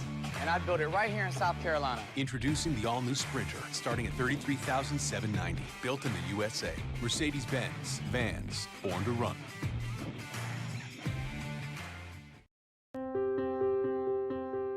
This isn't just another day. It's so much more. Kelly's life was put on hold when her auctioneer primary care doctor discovered a rare blood disorder. Her doctor connected her to an auctioneer care team of cancer, heart, and kidney specialists. With multiple primary care locations around Baton Rouge, same-day appointments, and online scheduling, we're relentless about keeping you healthy. Auctioneer Baton Rouge, innovating healthcare for Kelly.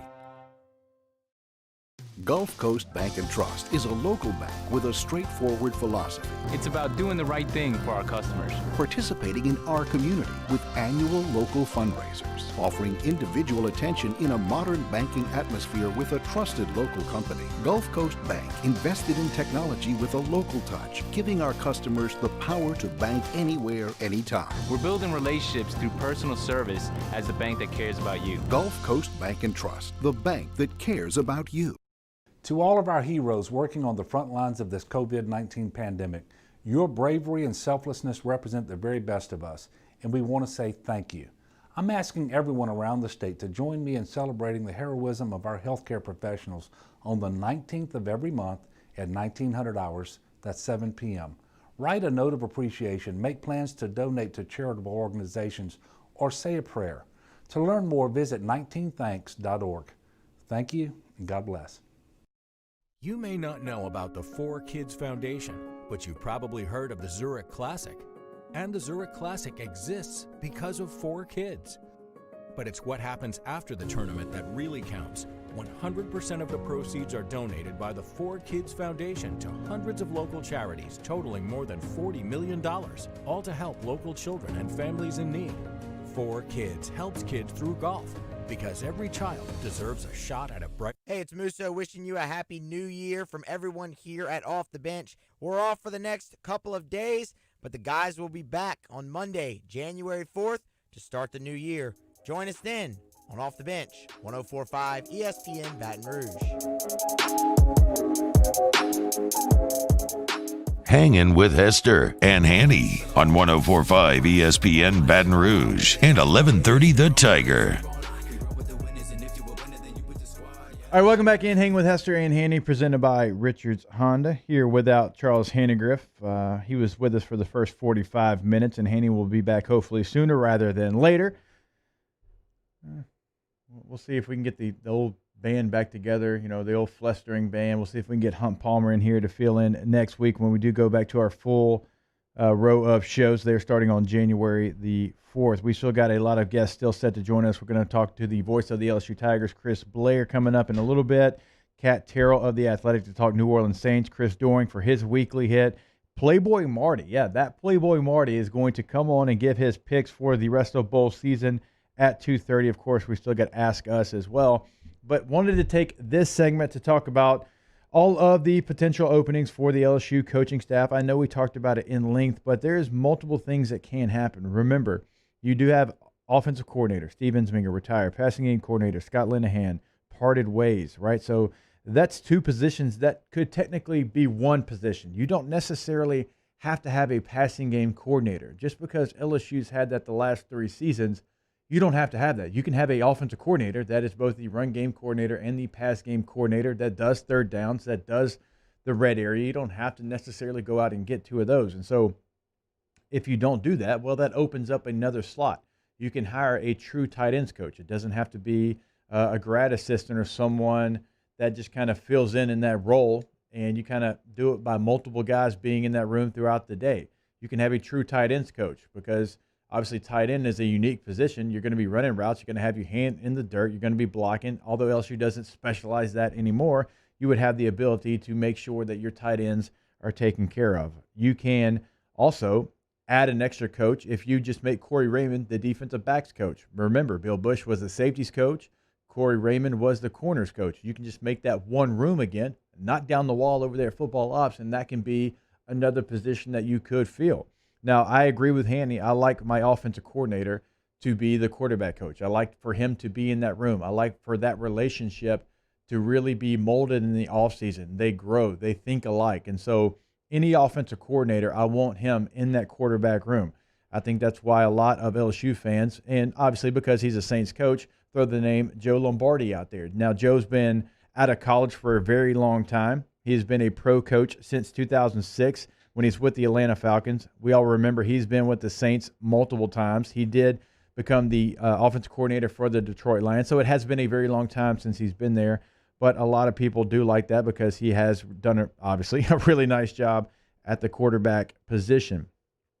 Defensive line coach, I think you go much younger there. Bill Johnson, again, kind of came back because you had Dennis Meatball Johnson have 2 knee operations. He couldn't get around on the field, so you bring someone out of retirement back to LSU, and then you just kind of stayed in that position, although a lot of people assumed he would retire, and yes, he did indeed retire. So I think you go younger there. Connor O'Gara threw out an interesting name of Zach Arnett. Of course, he was at San Diego State as the defensive coordinator. He did some really nice things with Mississippi State on the defensive side of the football. They got better as the year went along. They were a team that was trying to figure out how to deal being Mike Leach's defensive coordinator, being Mike Leach's defense with the way that his offense is run. Zach Arnett's not really a name that I thought of, but it is a very interesting one. You're talking about a young guy who's got ties kind of all over the country. That's something to pay attention to. I do think, and I agree with Connor, I do think they will go younger. Marcus Freeman is a name that we keep hearing from Cincinnati. If you go look at their resume, because typically if a group of 5 team is up for discussion in the college football playoff, if they're in the top 10, if they're playing in a New Year's Six game, it's because of what? Well, their offense. They outscore everyone. They can be high-powered. And not to say Cincinnati can't do that, but that's not really why they won games. They won games because of their defense. They've got a defensive-minded head coach. Obviously, they have a young up-and-coming defensive coordinator in Marcus Freeman. That's how they got to a Peach Bowl against Georgia. This is a guy that I played against. He was a good player at Ohio State. He's a young guy. I just called myself young there. I'll take that. He got drafted into the NFL. Didn't last there, but he got into coaching right after that. He's been a co-defensive coordinator at Purdue. So he's got, Power 5 experience. I would say Cincinnati is, as close to a Power 5 with the size of their city, with who they have a head coach, with who they play out of conference in a normal year. He's been there since 2017. So that's a name that a lot of LSU fans are going to point to. Now, word is he wants to be a Power 5 head coach. Do you want to bring him in? If LSU is successful on defense, he goes and jumps to be a head coach the next year. I don't think you worry about that. I don't think you worry about your hires trying to decide how long you think they'll be there. If you're doing it right, if you're bringing in the right coordinator and he's jumping to a Power 5 job the next year, probably means you had a hell of a year. Probably means you were good on that side of the football. I don't think you can worry about having a guy that you want to have here for 5 or 6 years as the offensive coordinator. If that works out, that's great. That's lanyard. That's something you didn't really count on. But if your guy jumps after 2 years to be a Power 5 head coach, that typically means that you've had success. So I'm not in the camp of get someone here that can stay for a long time, because if your coordinators are jumping towards opportunities to be Power 5 head coaches, again, that means that it went right. Everything worked out well. So not hearing as much on the defensive coordinator side as far as names attached to it. Obviously, you're going to have some of these big marquee bowl games start to take place, including today. You got Florida and Oklahoma. So as the bigger games take place, the names that are kind of attached will become available. They'll have the opportunity to come interview for whatever job it might be. LSU, again, is not in the position where they have to hurry. They've got a bulk of their signing class already signed and in place. They're waiting on a couple of other names, most of those names in the state of Louisiana, where they've already got those ties. Mickey Joseph is already tied into the receiver from Walker, right? James Craig is still the offensive line coach. He's still dialed in to Tristan Lee out of state. So those are your targets. Those guys are already in place, so you don't have to hurry to necessarily fill a couple of recruiting spots. You still have time there. So I would fully expect for LSU's offense or defense coordinator to come from someone who is still coaching, be it in the NFL or in a bowl game, still yet to come. It's fascinating because you do have so many available spots. I can't remember a year where you have a head coach still in place, but you have so many position coaches open. I mean, you're talking about multiple spots, and it depends on what you do. You can still combine some of these, as we've mentioned here, but it's a very intriguing offseason for LSU football. The way they closed it out, not only with the wins there in their final 2 games, but with the players they did it with, young football players, true freshmen who are going to continue to grow. That's why it's imperative for LSU to have a spring football, for that to look as close to normal as possible. I believe they will. I believe they will have a spring football. I don't think you'll play as many games as you just played and cancel spring football, knowing how much that affected the 2020 college football season. But there's going to be a lot of work to be done to fill out this LSU coaching staff. I'm excited. I'm intrigued by the potential to go out there and get some top names at the offense and defensive coordinator positions. All right, we're going to have Chris Blair, the voice of the LSU Tigers, join us when we come back. We're going to do a quick hit with Chris. We have Kat Terrell to talk New Orleans Saints at 1:45. Chris Doring at 2 o'clock. Playboy Marty at 2:30. We'll finish it up like we do every single day with Ask Us. All that is coming up here on Hangin' with Hester and Hanny, presented by Richard's Honda. Hangin' with Hester and Hanny. All right, as we told you yesterday, excited to welcome Patient Plus Urgent Care to the Hangin' with Hester and Hanny team. Feeling under the weather and not sure what to do? Put your mind at ease at Patient Plus Urgent Care. They will evaluate your symptoms and, if needed, get tested, treated, and feeling better. Remember, they are open 7 days a week. They're open from 9 to 9, so anything that you might have happen after hours, they are there for you. You can also get a COVID-19 test at any one of their 6 locations. You can visit their website, patientplusuc.com, to find out those 6 locations across Baton Rouge. And remember, you can also schedule your appointment right there on the website. Make sure you get everything done before you even leave your house. Flu season is here as well, so make sure you are vaccinated and ready to go from all aspects. And don't forget, look, I've got 4 boys. I told you yesterday, sometimes things happen when you have 4 boys. Accidents happen. We went to Patient Urgent Care with my youngest boy. He got hurt on the trampoline. We got in and out. They fixed him up. It was incredibly easy. They were great with young children. So that's just another added plus you get over at Patient Plus Urgent Care. Get in and get better. Saints coverage, Chiefs, Cowboys, Thursday night, Sunday night, and Monday Night Football. From the opening kickoff to the playoffs and the Super Bowl, the NFL lives on 104.5 ESPN Baton Rouge. If I built a van,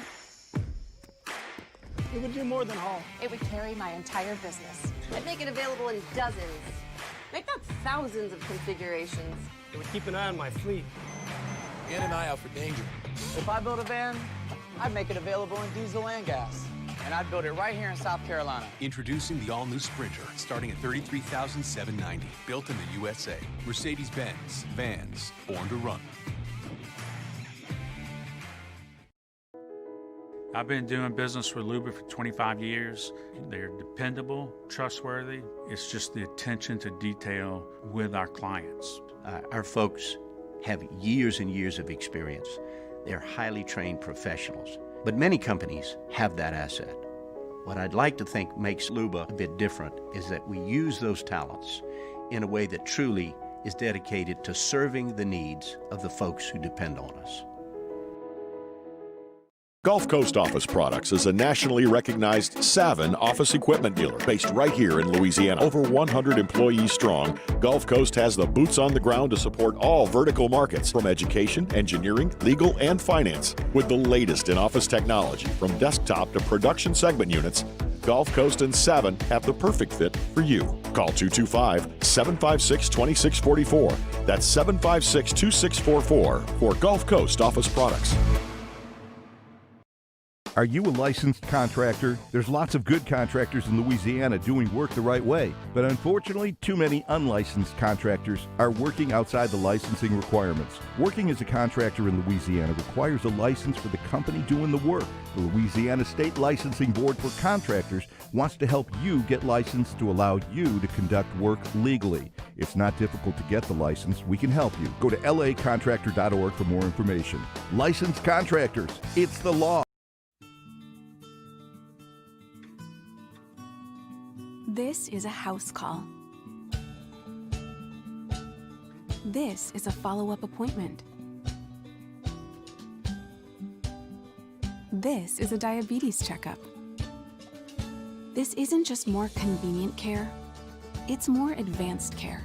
This is innovating healthcare at Louisiana's #1 hospital, Auctioner.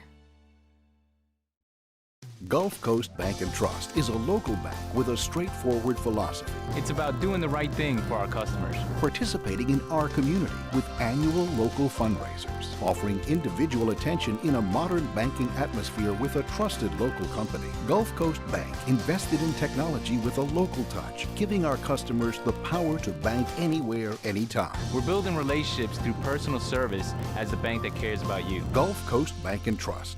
Join us for a hump day edition of AFR. Lee Feinswald, host of Sports 225, and Ron Higgins of Tiger Rag Magazine fill in for Matt and talk LSU, Saints, and whatever else they want to discuss. Tune in at 3 p.m. on 104.5 ESPN Baton Rouge.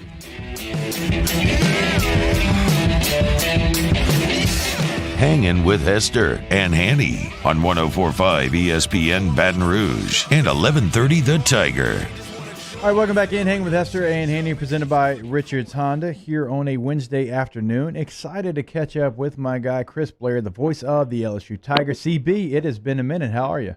Yeah, man, been a while. It's good to join you here, man. I hope you had a good holiday. Looking forward to an exciting 2021. Yeah, what in the world are you doing right now not getting ready for a bowl game? Because I know for me, I just don't even know what to do. I'm like, wait a minute.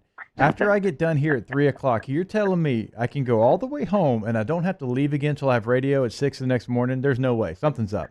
Yeah, it was a little surreal. In fact, I was looking back. It's been about 15 years since either I was coming home Christmas Eve from somewhere or was leaving the day after Christmas. So literally Christmas Eve, Christmas Day, and the 26th. Luckily, we had that basketball game that had me something to do. But the Christmas Eve and Christmas Day, I kept thinking I was missing something, or I was supposed to be ready for something, or I had to go pack a bag. So it was a little different this year. And certainly I would love to have been playing somewhere and covering the Tigers. But, it wasn't so bad to spend a little extra time with the family.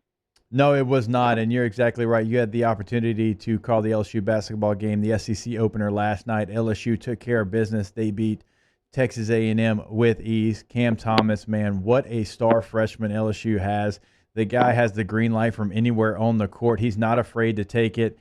In fact, it's so fun to watch this guy play with the confidence that he has as a youngster. I know it's hard for freshmen to kind of be the guy on a team, but he has that feel early in the season. I don't know how many times I have seen really highly touted freshmen come in and they either get off to a really good start and then they hit a wall, or they kind of ramp up as the season goes on, because you hear coaches say it all the time, the speed of the game, the talent that they're on the floor night in and night out. This guy is, he is superstar from the word go. And as you said, super confident in his abilities. And what I also like about him is I know there's been some that think maybe he shoots a little too soon. Maybe that's the only real valid criticism. But he also involves other guys. He's made some key passes. And I think as he grows and learns that teams are going to game plan trying to stop him, whether it's a double team or deny, whatever the case may be, I think that's where we'll see the growth in his game.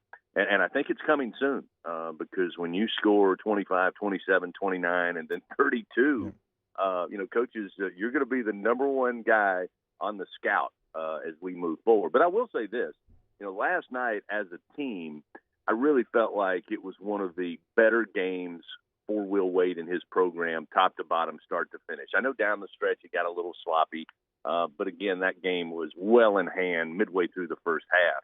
And even though Texas A&M was picked 11th in the SEC preseason, the defensive effort in the first half to me was, I think, one of the best we've seen by a Will Wade team in his 3+ seasons. I just thought they had an excellent game plan. Texas A&M relies on getting to the rim, getting offensive rebounds, getting shots in the paint, and they forced them into being a three-point shooting team, which at 33% on the season, they aren't. And it basically forced A&M to do what they didn't want to do, and I thought they did a marvelous job of imposing their will on the Aggies. Catching up with the voice of the LSU Tigers, Chris Blair, here on Hanging with Hester and Hanny, presented by Richards Honda. Something they did last night well that's kind of been a concern for Will Wade is they out-rebounded Texas A&M. Obviously, they're a smaller team without Brian Penn Johnson any longer in the lineup. O'Neal misses last night, so you're going to go a little small ball, but they were still able to out-rebound Texas A&M. And Darius Days, I thought, did a really nice job, of course, knocking down shots, but also rebounding the basketball. Yeah, I mean, he can be a real force on the glass, and it's funny to sit next to John Brady because John loves Darius Days, and he loves when he goes to the glass and how impossible it is for people to keep him on the glass at times.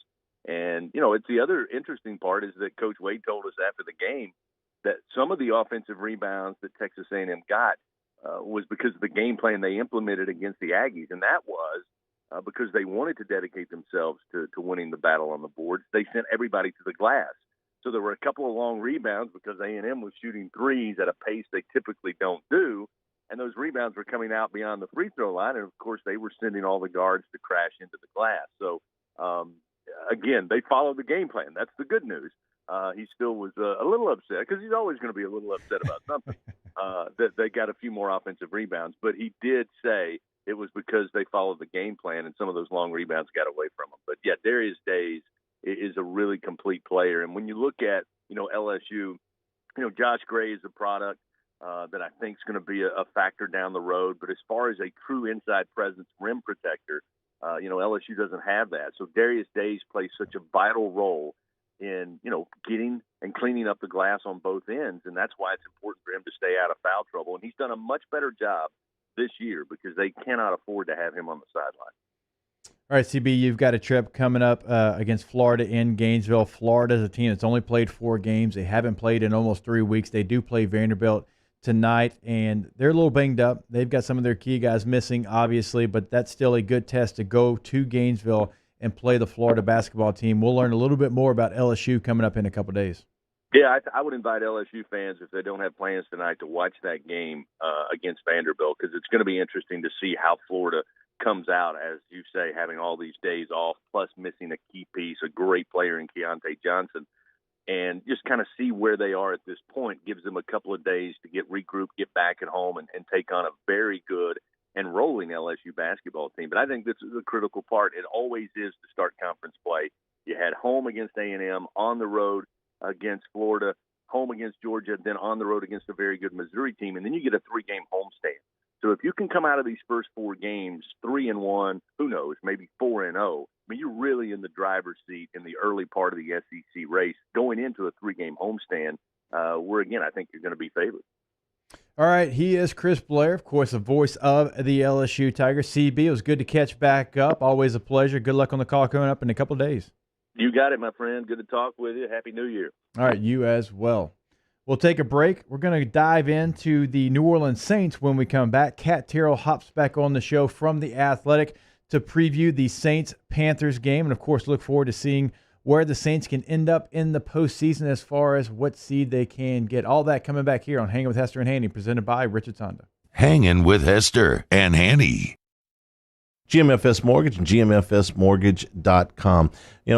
My friend Greg Price, who did such a great job for me, was sharing a piece with me, an article that 14 times this year, interest rates have hit an all-time low. 14 times. So if you want to take something positive out of 2020, take the low interest rate, refinance your home, buy a new home, add on to your current home with a construction loan. All of these things are possible with GMFSmortgage.com. Listen, sit with one of their counselors, have a relationship, build a relationship, have a conversation about what you're trying to get accomplished, long-term and short-term. I think they're going to give you a variety of options that'll get you to those goals, and then they'll make it happen. They'll walk with you step by step, all the way to the closing. They talk about changing lives. They're talking about changing your monthly budget for the better. So do what I did. Do what thousands of others have done. And start that financial journey today at gmfsmortgage.com. In times of need, get a full list of phone numbers, websites, and other important emergency information on the Demco Stormwatch page at 1045espn.com. During these challenging times, we know your healthcare needs don't stop. Cancer, accidents, injuries, and heart disease are relentless. So we are relentlessly innovating to keep you safe, both virtually and in person, connecting you with providers remotely, advancing clinical spaces, providing rapid and accurate testing, social distancing, and certified cleaning protocols. We are Auctioner, and we will not slow down. Auctioner Health, innovating healthcare. They are exactly the same. They're identical. Actually, they're not. Hester also has antioxidant vitamin C. Antioxidant. Then we'll take Hester. Given the choice, why wouldn't you choose the one with antioxidant vitamin C? Choose Vizzy Hard Seltzer. Have you been issued a ticket for texting, speeding, or other traffic violations? Have you made a mistake? We all have. You're not a bad person. Call the law offices of O.C. Brown at 225-343-1111 or connect with us online at ocbrown.com. Are you a licensed contractor? There's lots of good contractors in Louisiana doing work the right way, but unfortunately, too many unlicensed contractors are working outside the licensing requirements. Working as a contractor in Louisiana requires a license for the company doing the work. The Louisiana State Licensing Board for Contractors wants to help you get licensed to allow you to conduct work legally. It's not difficult to get the license. We can help you. Go to lacontractor.org for more information. Licensed contractors, it's the law. At All-Star Toyota, you get it all. If you're in the market for an all-new Toyota vehicle, come see our friendly and knowledgeable sales team at All-Star Toyota. Located in Baton Rouge at the corner of Airline and Goodwood, we've been serving our community since 2005 by offering a large selection of new Toyota cars, trucks, and SUVs. Get behind the wheel of your dream car and take a test drive at All-Star Toyota today. Service Master Elite create clean, disinfected work environments. As a local business, we take pride in serving the New Orleans and Baton Rouge areas. Our cleaning protocols follow CDC and OSHA standards for healthcare settings, offices, senior living, restaurants, and industrial plants. Contact Service Master Elite to get your operation ready for reopening with germ disinfection cleaning. Service Master Elite, the trusted choice in professional cleaning since 1996. Gulf Coast Bank and Trust is a local bank with a straightforward philosophy. It's about doing the right thing for our customers. Participating in our community with annual local fundraisers, offering individual attention in a modern banking atmosphere with a trusted local company. Gulf Coast Bank invested in technology with a local touch, giving our customers the power to bank anywhere, anytime. We're building relationships through personal service as the bank that cares about you. Gulf Coast Bank and Trust, the bank that cares about you. If I built a van, join us for a Wednesday edition of Jimmy Yacht's Game Time, live from Just Winging It on Hooshatoo. Last show of 2020, we recap the year that was and look ahead to the future. Join us from 6 to 8, right here on 104.5 ESPN Baton Rouge.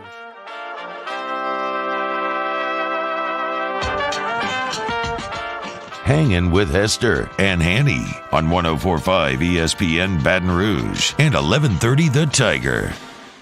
All right, we're back here hanging with Hester and Hanny, presented by Richard Tondo on a Wednesday afternoon. Time to talk some New Orleans Saints. Kat Terrell of The Athletic joins us now. Kat, how you doing this morning? I'm doing great. How about yourself? This afternoon, morning. I don't really know what even day it is, Kat. I mean, it's the holidays, right? Well, I mean, I feel that way about this entire year. I'm like, I don't know what day it is. I don't know what time of the day. Yeah, I got the wrong show here, but it's fine. We'll move on. Hey, the Saints won big, obviously, against the Vikings, but more importantly than the score, watching that game, it felt like they truly got their swagger back. It felt like they lost 2 in a row. They had a close game, obviously, with the Chiefs. It didn't go their way in Philly, but they came back, and I thought the defense, I know they gave up some points, but it felt like they were flying around. Drew, obviously, he throws the interceptions, but you can see the rust start to wear off on him, get back to his normal self. I thought the Saints looked like a true championship contender in this game against the Vikings. Yeah, I mean, absolutely. It probably made it a little bit easier when your running back has the best night of his career. But, I mean, I think it was really important for them to win that game to get that confidence back. Not that I really think they lost it, but, I mean, you get into a kind of a rut, and that can take its toll on a team. So, I mean, they win that game. If they win this next coming game and gain some momentum, I think they can really, really make some noise in the playoffs. And the important thing is for the defense to play like it was during that stretch in the middle of the season, and the offense get a little bit better every week. And I think with Drew, I think he's still trying to protect his ribs a little bit, but as he gets his weapons back, I mean, I think you're going to start seeing that offense that you saw before he got injured. Kat, I know they have a chance to, still find a way to get to the top seed, but more importantly, is there a difference between really the 2 and 3 seed in your mind for the New Orleans Saints if they're not able to get to that top spot? I don't really think so. I mean, I guess you can make an argument. It's always better to be higher seeded, but I mean, in this weird pandemic era, I mean, home field advantage just isn't what it used to be, obviously. Yeah. And the fact that you're not playing for a bye if you don't have a 1 seed, I think that makes a monumental difference. But I still don't see them conceding even the 2 seed by resting their starters. Now, they might try to pull their starters quickly, but I do see them probably going into this game with the intention of winning it, just on that off chance that they get that 1 seed. So it'll be interesting to see if they build up any sort of big halftime lead, what they try to do there, because I think that against the Vikings, they were kind of resting some of their starters to an extent. I mean, some of those guys practices probably could have played, but I guess the Saints kind of rolled the dice and felt like it was more worth it to give them more rest than to throw them back in there before they're completely ready. Now, as you look at the potential matchups, right now it looks like you'd be playing the Rams, and obviously if you fail, you perhaps playing the Tampa Bay Buccaneers for the 3rd time. And a lot of people say, man, I really don't want to play a team for the 3rd time, but the Saints really have dictated the pace both times they've played the Buccaneers. I think they match up really well with the Buccaneers. I really don't think that would be a big deal. And I know who's on the other sideline. I know it's the playoffs, but we've seen 2 games where the Saints have really been the aggressor in those matchups. Yeah, and some people will argue, the Bucs have been a descending team and they played really well lately. And yeah, they have won their last 3 games, but I think they're kind of an erratic team, to be completely honest. Even though they have 3 wins in the win column in December, sometimes I just feel like you don't know what you're going to get with this Bucs team. And I think that the Saints are perfectly capable of beating them. I mean, they might even want to play them again because they know exactly what it takes to beat that team versus an opponent where there's a little bit more of the unknown factor. So, no, I mean, I don't think the Saints would have any problem playing the Bucs again. I think they'd relish it, kind of like when they played the Panthers 3 times and Cam Jordan sent Cam Newton that bottle of wine afterwards. And then, I don't know if you remember, someone also sent Cam Newton that broom, although Cam Jordan insists he didn't do it. I don't know if I believe him, but he did admit to the wine. But anyway, I mean, I don't know. I'd love to see that matchup again. I think it would be fun, but it's probably the toughest one they would draw in that round. I don't know. Catching up with Kat Terrell from The Athletic, talking New Orleans Saints here on a Wednesday afternoon. Hey, something I was impressed by was Taysom Hill. Even though Drew's back, well, he comes in, he throws a couple passes in this game. He comes in, he runs the ball 5 times and gets a score there. He catches the pass. He was able to kind of go right back into that role that we know Taysom Hill to be in, which I thought was important for the Saints moving forward. Oh, I think so, too. I think the fact that Jameis Winston was placed on the COVID list a few weeks ago, again, it goes back to don't know what day or week anything happened. Yeah. But I think that kind of threw them for a loop because at that point, it's like, all right, you already game planned for Taysom to be back in this jack-of-all-trades role and play an important part in the offense because, I mean, it feels like half the offense is hurt, but you can't really play him too much because he's your backup quarterback. So to be able to actually play Taysom as much as the Saints are willing to play now that he's technically the 3rd quarterback in, again, since Jameis is the one that comes in if Breeze were to get hurt during the game. I mean, I think that makes a world of difference. And, looking back on that Vikings game last year against the playoffs, he was pretty much the only one on the field that was actually making a significant contribution. So, yeah, I definitely think it's important to be able to let him do what he does best. All right, Kat, we've got about a minute and a half before the hard break, but I want to ask you this as we part here. Michael Thomas, any chance we could potentially see him in the first round of the postseason? What's the latest there? I absolutely think so. Peyton was actually fairly candid about that, indicating that he'd be able to come back that week. That's the week he's eligible to come back. And I think with Thomas, he could play now if they wanted him to, if they needed him to, and he was allowed to. But they just wanted to see what would happen if they could give him 3 weeks off and get him as close to 100% as possible. I don't think he can get to 100%, but Mike Thomas at 80% is better than most receivers out there. So I think that's their intention. Again, it's a rolling the dice thing. You put him on IR, see what happens with the last few games of the regular season, and hope that you get him back at his best in the wild. Well, I say wild card rounds. I think that's what it's going to be, but maybe not. Maybe he gets an extra week.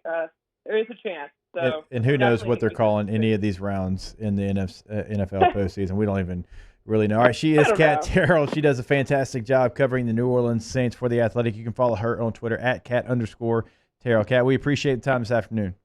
Yeah, anytime. All right. Like I said, does a great job. Follow her on Twitter. She is a great follow as well. Of course, it is Doring Day, I guess we'll call it, since we didn't have it yesterday. We'll have Christopher Doring set to join us here coming up in hour number 3 of the show. His Florida Gators do play against Oklahoma. He is probably one play away from having to play receiver for the Florida Gators, as many opt-outs as they've had. We'll talk about that and everything surrounding the SEC with Chris Doring of SiriusXM and the SEC Network when we come back in hour number 3 of Hanging with Hester and Hanny, presented by Richard Honda.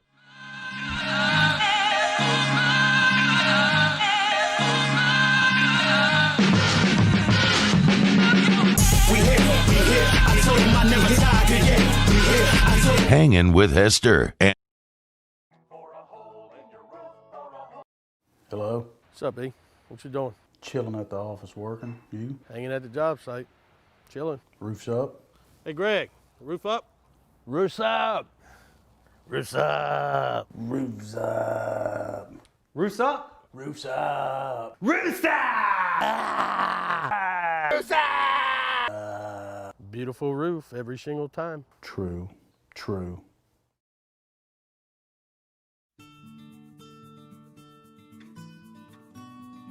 This is a house call.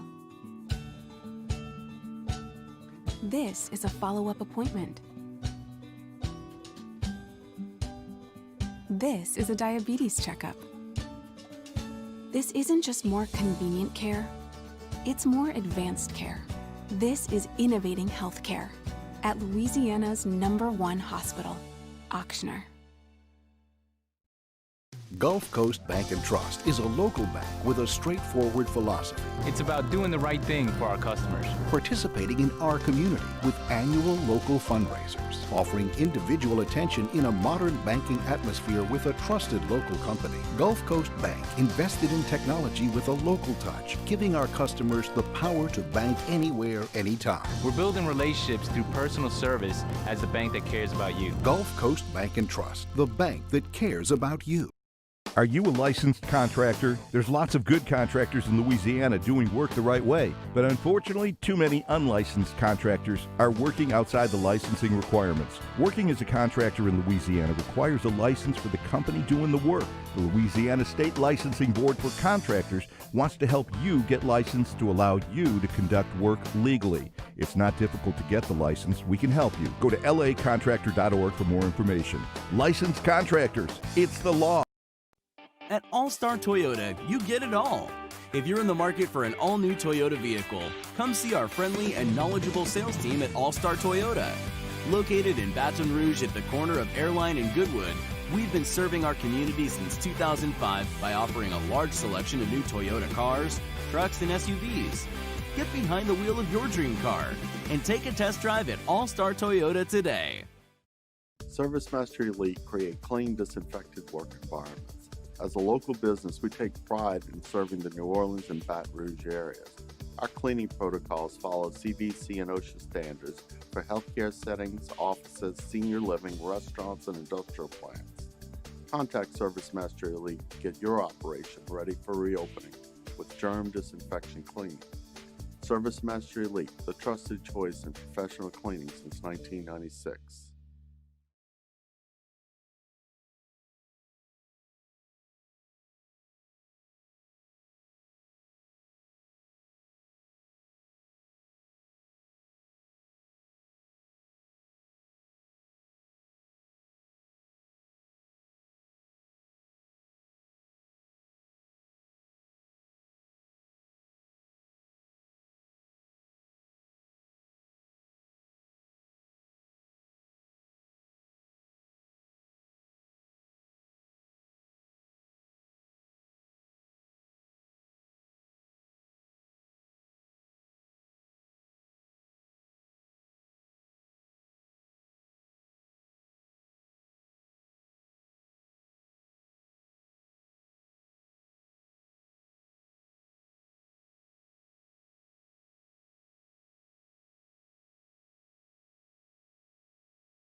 Callahan Injury Lawyers. This is Sports Center.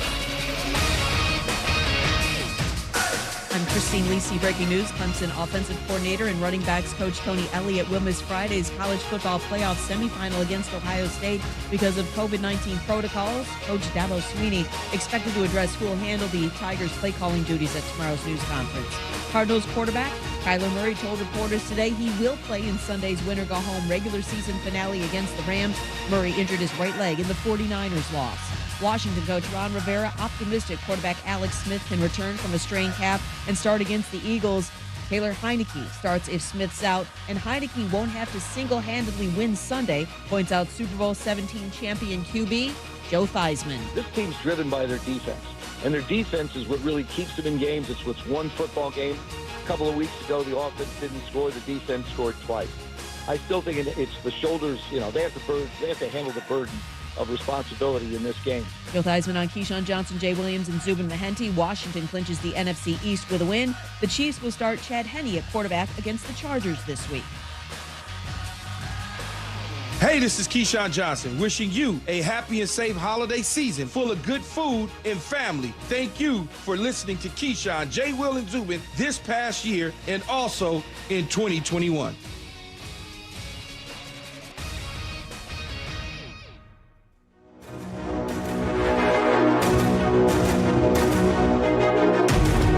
Failure happens to us all, but it's how champions evolve. Hangin with Hester and Hanny on 104.5 ESPN Baton Rouge and 1130 The Tiger. All right, welcome back in. Hanging with Hester and Hanny, presented by Richard's Honda. Hour number 3 of the show. I know that Christopher Doring typically joins us on Tuesday, but he's here on a Wednesday with us to talk all things SEC. CD, what's up, brother? My brother, it's only really about me coming in here to help you co-host. I mean, are you running the ship solo again today? I am running it all by myself. It's a little lonely in here, what I did is I just kind of stacked it up with guests, and we've made it work. I mean, we'll find a way. Like in 2020, all things, we'll find a way. Yeah, I'm here for you, brother. Whatever we need to do.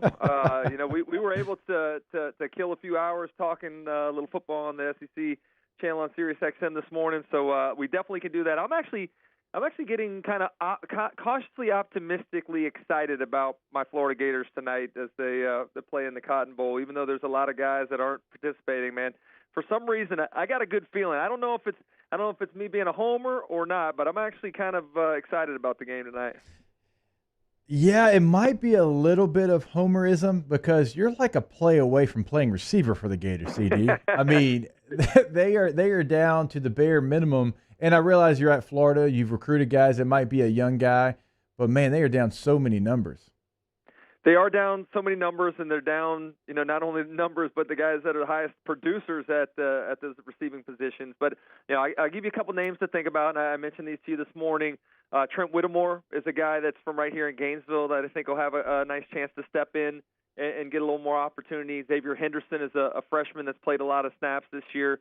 Jamarcus Weston is a young guy as well. And then Rick Wells is actually a senior, a guy that's been around for a long time. And you and I think we know this after having played college football, is that eventually the light flips on for everybody, and there becomes a sense of urgency where guys understand their time is running out. And Rick Wells is one of those guys that was recruited by the former McElwain staff, kind of was inherited by this group and hasn't been able to find his way, but has gotten steadily better, and that light has come on for him this year. So there's some guys that I think are going to have an opportunity to step in and kind of show what they've got. And I actually think that might be a good situation for Florida, given the fact that so many times you really don't know where the mindset of the team is in a bowl game. Are they motivated to be there? Would they rather be elsewhere? Well, I think a lot of these guys that are going to get chances to play, both on the offense and defense, are very motivated to be there and want to prove what they have. I've also heard a lot defensively that there's going to be a lot of young guys, particularly in the front seven, getting a chance to play. So I think you're going to see some names making plays tonight that you may not have heard much from this year, that are going to get an opportunity because of some of the guys that have moved on, and because of Florida's. I think they're using this as an advanced spring practice to really try to get an idea of what they got going forward for next year. See, how much do you think they changed the game plan, if at all? Because obviously we know who Florida is. I mean, LSU's played them. We've seen them throughout the SEC season. They throw the football. You know, that's why Kyle Trask is going to be and is a Heisman finalist. They haven't really sold out to be a running football team. Do you think they changed that because of their situation at receiver? I think they may run a little bit more than what they have. I also think, you are who you are, and what's made Kyle Trask so successful this season is his ability to identify favorable matchups and deliver the football with great accuracy. And I think you'll see that. You and I talked about it this morning. I think the running backs will be heavily involved in the passing game, much like what we saw against Georgia and some against Alabama, creating some mismatches. Oklahoma, they'll play a little bit of zone, but they do play a lot of man coverage, and I think they'll create some matchups on those linebackers where Kyle Trask can take advantage of Malik Davis's athleticism and his ability to catch the football, Dameon Pierce's route running. I think those guys, I think the running backs actually might be really key to Florida's success tonight, and not just in the traditional manner of turning it and handing it off, but also getting it to them, throwing the ball out in space. Catching up with our guy Chris Doring here on Hanging with Hester and Hanny. Hey, CD, something real quick outside the footprint that I just saw on Twitter. Clemson OC Tony Elliott is going to miss the CFP semifinal versus Ohio State because of COVID-19 protocols. Obviously, last couple of years, I should say, he was a co-coordinator. Now he is the sole offensive coordinator there for Clemson. Obviously, Dabo is not a guy that calls plays. How much could this affect Clemson going into this matchup against Ohio State? I think it could affect them a lot. I mean, this is not what you want to be doing at this point in time. And remember, last year, they had co-offensive coordinators, so a little different situation this year. But I hate to have any of your coaching staff missing as a game as important as this one is. But certainly. Who'd they say was going to take over the play calling duties? Did they announce that? No, it just came across the wire. I'm trying to figure that out right now. But like I said, Dabo is not a guy who calls, the plays. He's not really involved in that situation, and that's not going to be him. So I would assume they're going to have to elevate someone into that role, which could definitely alter what they do. Because as you know, those tight situations, man, that's why that guy makes the big bucks to make those play calls. Yeah, and play calling is not something that's easy. For those, I'm sure there's a lot of people out there that like playing Madden or some of those other college football video games, but it's not as easy as dialing up one of the options that you have on your play sheet. There's a lot that goes into it in terms of setting things up, using formations and motions earlier to try to create different looks that you want to have. So I think there's some nuances to play calling that's just not something you step into and are successful right away. So I'm interested to see who on that staff has play calling experience that they can turn to and be able to hopefully not miss much of a beat. Yeah, it'd be interesting though. Hey, would you let Trevor Lawrence just get to the line? Let him call everything himself. I mean, he's a veteran guy, a cerebral guy, an experienced guy. I mean, you think they give him any more leeway than they normally would? I believe that he could do it. I believe, just hearing him and seeing some of the things that he's able to do at the line of scrimmage already, that they'll give him some of that freedom. Obviously, with it being such a big game, I don't know how much they'll allow it. But, yeah, definitely. Look, you got a veteran quarterback. Let him go out there. Let him have some options. Let him kill to a second play because I think he's earned that right. So that's another part of it, CD, that will be interesting. Now, Clemson has not said who will call the plays. They do have a passing game coordinator. Brandon Streeter is the guy who's the quarterback coach as well, probably going to be calling the plays. His background, he was the OC at Liberty. He was the OC at Richmond. He has been the quarterback coach at Clemson since 2014. So he's been there, knows the offense, but it's still something to pay attention to when you don't have your guy. Yeah, no, I think it's definitely something that is not ideal heading into a game like this. But I think you and I both feel the same way. I think both these semifinals are going to be beatdowns. I know for a fact Notre Dame's not going to be able to compete, and I really don't. I don't think Ohio State, excuse me, is going to be able to play with that Clemson team. So I'm looking forward to an inevitable meeting of Clemson and Alabama again. But this certainly makes it a little bit more interesting, not having your play caller and offensive coordinator available. Something that's not interesting is when you were talked into maybe putting some doll hairs on Wake Forest as we're sitting here watching that game in studio. Are they giving up a big lead that they had? Yes, they are now losing by 22 points. After jumping, what were they, 14-0? They were up 14-0. Yeah, feeling pretty good about that one early. Yeah, that was some definite fraudulence that we're experiencing here down the stretch, and luckily it's just all for entertainment purposes only. We just like to have some fun, with the bowl game. Yeah, without question. Chris Doring is our guest here on Hangin with Hester and Hanny. All right, CD, let's talk about the other semifinal game, Alabama, Notre Dame, but is there really a lot to talk about? I think we all assume Notre Dame is not really set up for success against an Alabama team. It does not play to their strengths. I don't really expect this to be a game even before halftime. Yeah, I mean, I think you saw a miniature version, and no disrespect to Clemson, but a miniature version of what Alabama's going to roll out there. We all agree that Alabama's the best offense in the entire country. Trevor Lawrence, the big three of that offense, Etienne and Amari Rodgers, lit up Notre Dame. And really, football is not that difficult. I think we make it into something that's not as complicated as it really is at the bottom of the line. It's throwing the ball or going where the defense is not. And when Notre Dame decided to try to stop the run with Travis Etienne, they threw the football. They left one-on-one coverage for Trevor Lawrence to pick the defense apart. If you're going to come up and play run support and try to take away Najee Harris's ability to run, then Devontae Smith and John Metz, you're going to take advantage of it. If you decide to play like Arkansas did and play really soft and let the underneath passes and some of the more basic run plays go, you're going to have success. It's just going to take longer to score. Inevitably, the execution and the weapons that Alabama has are too much for any team in this country, but particularly for Notre Dame, I think that is somewhat limited in their athleticism on both sides of the ball. So I don't think they have the offense to be able to score with what Alabama can score. That's really the way that Ole Miss and Florida have shown that you can even make it competitive. You got to be able to play up-tempo with a lot of different offensive weapons, spreading the ball around and scoring matching possessions with Alabama, because you're not going to stop their offense. So I don't think Ian Book and company have enough offensively to score with Alabama, and I don't think the defense is going to be able to slow them down either. So I think you're right. I mean, I think we're looking at a 3-touchdown-plus game in Alabama's favor. All right, CD, since we have you here, let's talk some LSU Tigers real quick. They're filling a bunch of positions, not only on the offensive side of the football with their offensive coordinator, but the defensive coordinator really everywhere outside of Corey Raymond coming back as the DB coach there. Any direction do you think LSU will kind of go? I assume they're going to go a little bit younger, going to get someone that maybe can relate a little bit more to the players. That's just my general feeling. Do you have any feelings as far as what you think LSU will do? Yeah, I mean, I would defer to you on any of that stuff, but I think in terms of just generalities, you're right on point. I mean, what they did with Joe Brady, they went really young. They went with a guy that had some new ideas and new energy, and it paid off. That offense took off. Obviously, there was a lot of pieces in place there that helped do so. But I do think there's something to be said with going a little bit more youthful, both in terms of the relatability to players that you have on the roster, as well as the ability to recruit. I mean, recruiting is a young man's sport these days, with the hours and being able to talk and connect with high school athletes. So I do think there's probably that direction to go to.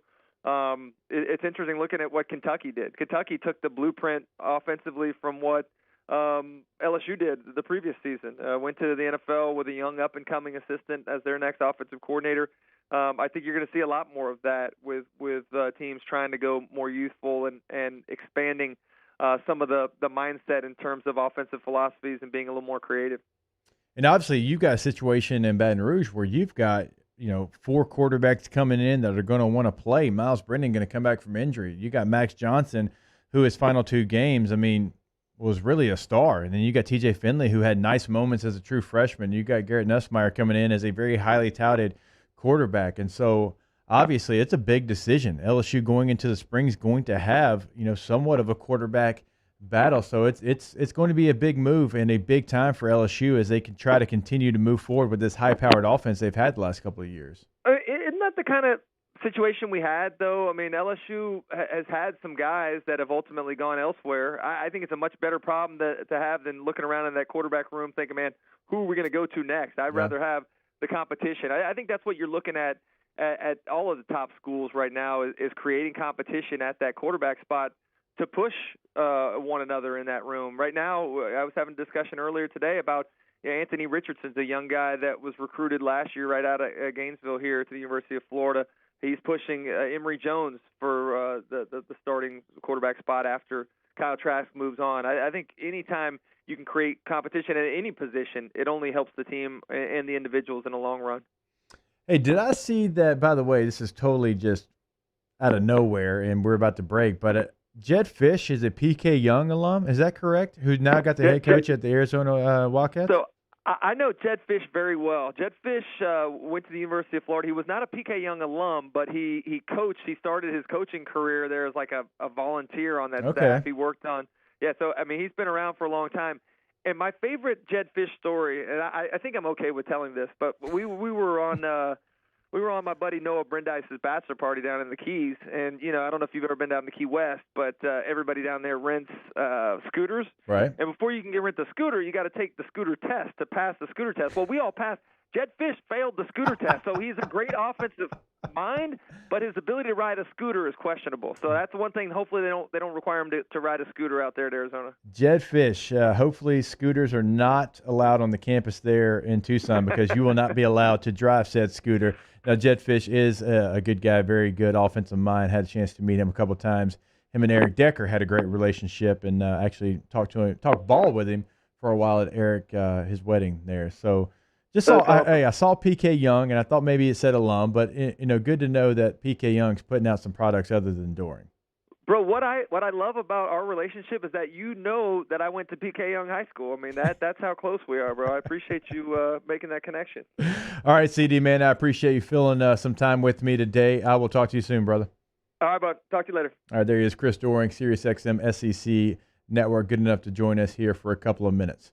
We'll take a break. When we come back, we're going to talk about some of the bowl games coming up, some of our picks here in the room. Don't forget, Playboy Marty is coming back in the saddle, going to give you his bowl game picks as well. We're going to finish it up like we do every single day with a little Ask Us as well. All that when we come back.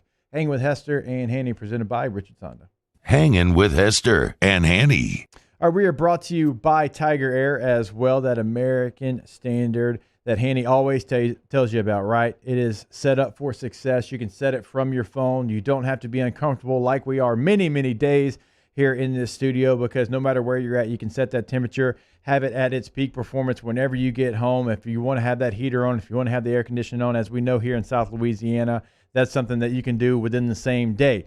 And also, we know that you could potentially shock your system because of that, but you're not going to do it if you're part of the Comfort Assurance Protection Plan with Tiger Air. You're going to save money, but also you're going to have peak performance with that seasonal maintenance, spring and fall tune-up. You're going to get increased equipment life with that, lower utility bills like I mentioned, so saving money on that part of it, discounts on parts and labor, emergency and priority service at a discounted rate as well. And, of course, you're going to get increased comfort with that Comfort Assurance Protection Plan. You can give them a call and ask them about that, as well as their 24-hour emergency air conditioning and heating service available at 225-754-8687. And also visit them online at tiger-air.com.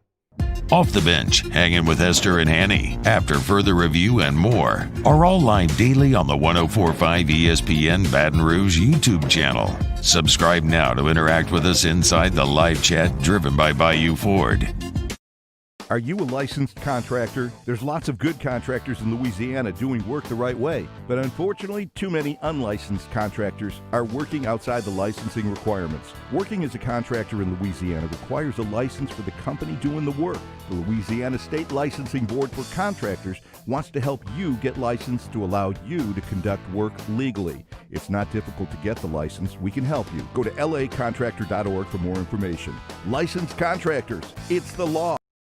Gulf Coast Bank and Trust is a local bank with a straightforward philosophy. It's about doing the right thing for our customers. Participating in our community with annual local fundraisers. Offering individual attention in a modern banking atmosphere with a trusted local company. Gulf Coast Bank invested in technology with a local touch, giving our customers the power to bank anywhere, anytime. We're building relationships through personal service as the bank that cares about you. Gulf Coast Bank and Trust, the bank that cares about you. If I built a van, it would do more than haul. It would carry my entire business. I'd make it available in dozens, if not thousands of configurations. It would keep an eye on my fleet. And an eye out for danger. If I built a van, I'd make it available in diesel and gas. And I'd build it right here in South Carolina. Introducing the all-new Sprinter, starting at $33,790. Built in the USA. Mercedes-Benz. Vans. Born to run.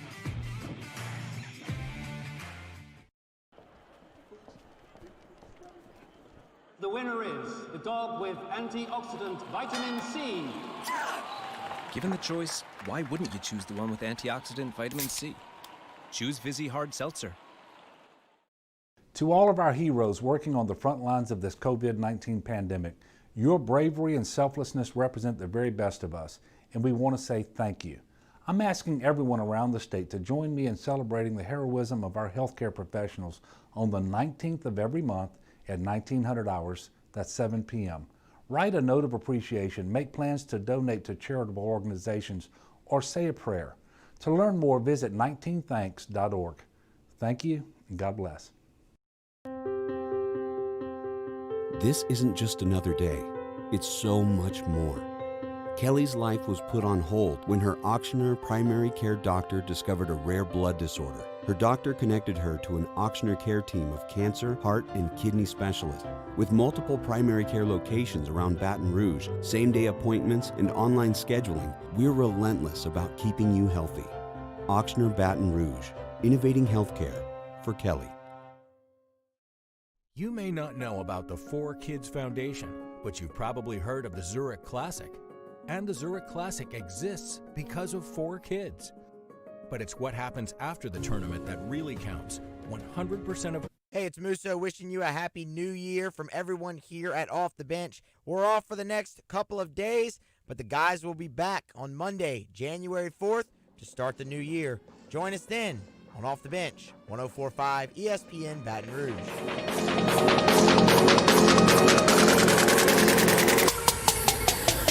Hangin' with Hester and Hanny on 104.5 ESPN Baton Rouge and 1130 The Tiger. All right, welcome back in. Hanging with Hester and Hanny, presented by Richards Honda here on a Wednesday afternoon as we watch the Mayo Bowl. That's right, it is sponsored by a mayonnaise company, Duke's Mayo Bowl, something I never thought I'd see. It's terrible, too. Yeah, I'm just waiting. We played all the way. Oh, I'm just waiting to see if somebody gets a jug of mayo dumped on them. Wisconsin's up 42-21. My guy Jim Leonard's defense has forced, I believe, 4 interceptions now of Wake Forest quarterbacks. Jim Leonard, obviously a name a lot of LSU fans hoping maybe somewhat sort of could be tied to the LSU defensive coordinator position. It's going to be tough. Jimmy, born in Wisconsin, played at Wisconsin, and has always been in Wisconsin since he left the NFL. So going to be very hard to get him away from there. But, hey, crazier things have happened. Would love for Jim Leonard to be considered defense coordinator there at LSU. All right, here's what we're going to do. Because typically we would give you our picks on Friday. Hanny and I would go across. We'd give you a 6-pack of picks, and we haven't been on air in the last couple of Fridays. We're not going to be on air this Friday because of the holiday. In fact, this is our last set of shows for the week. And so here's what we're going to do. I'm going to throw out the bowl game, and we're going to get a roundtable discussion going as to who we like in these bowl games. Our guy Craig Schillen, because he is the man, will keep up with these and we'll see if we can ridicule Josh or Paul if they get too many wrong. That is at least the plan. And so we'll start off with Florida and Oklahoma in the Cotton Bowl. Now remember, Florida's numbers are way down. This opened up as a Florida favorite because of the opt-outs. It is now Oklahoma minus 7.5. Josh, where are we looking? I'm going Sooners. Okay. You like them to Florida cover? Cover. Probably more. Florida they're just depleted, you know. All right, Paulie, what are we thinking here? I'm going to go Florida. I think Trask got something to prove. I'm going to go Florida as well. I don't think they necessarily win the game. I think they can cover. The hook is important. 7.5.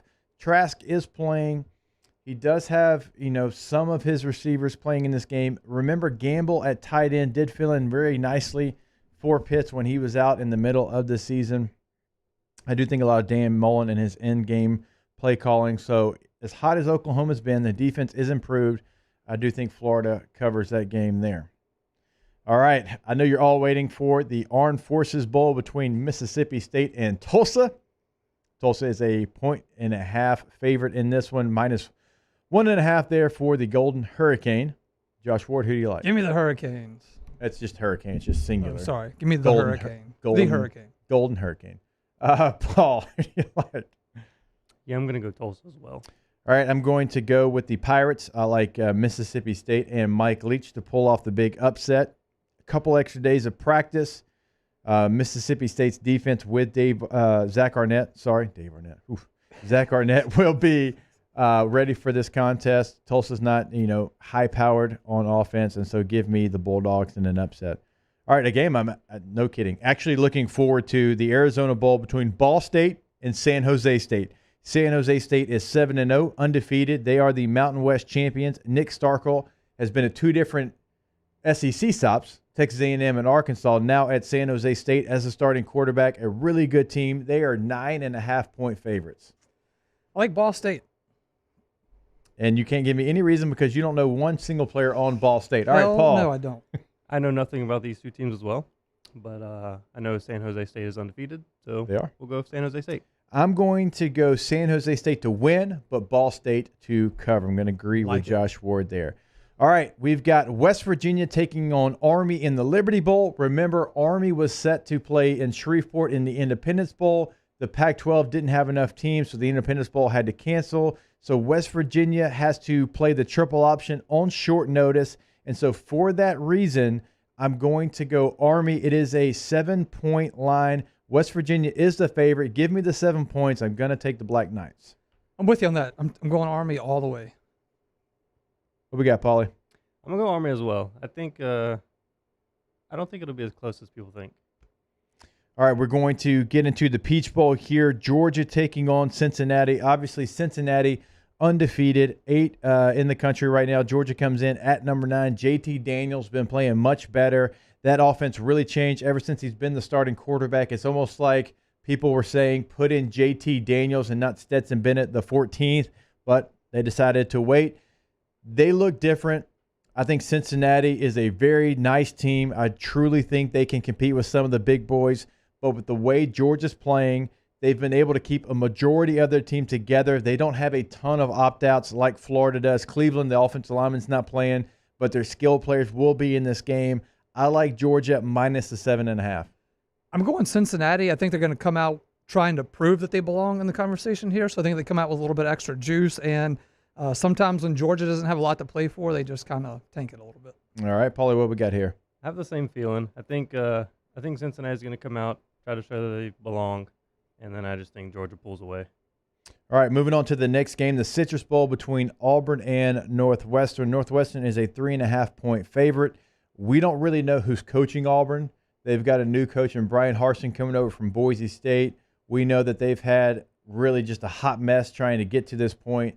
Kevin Steele allegedly, undermining Gus Malzahn. He's the interim head coach. I don't really know who's coaching Auburn.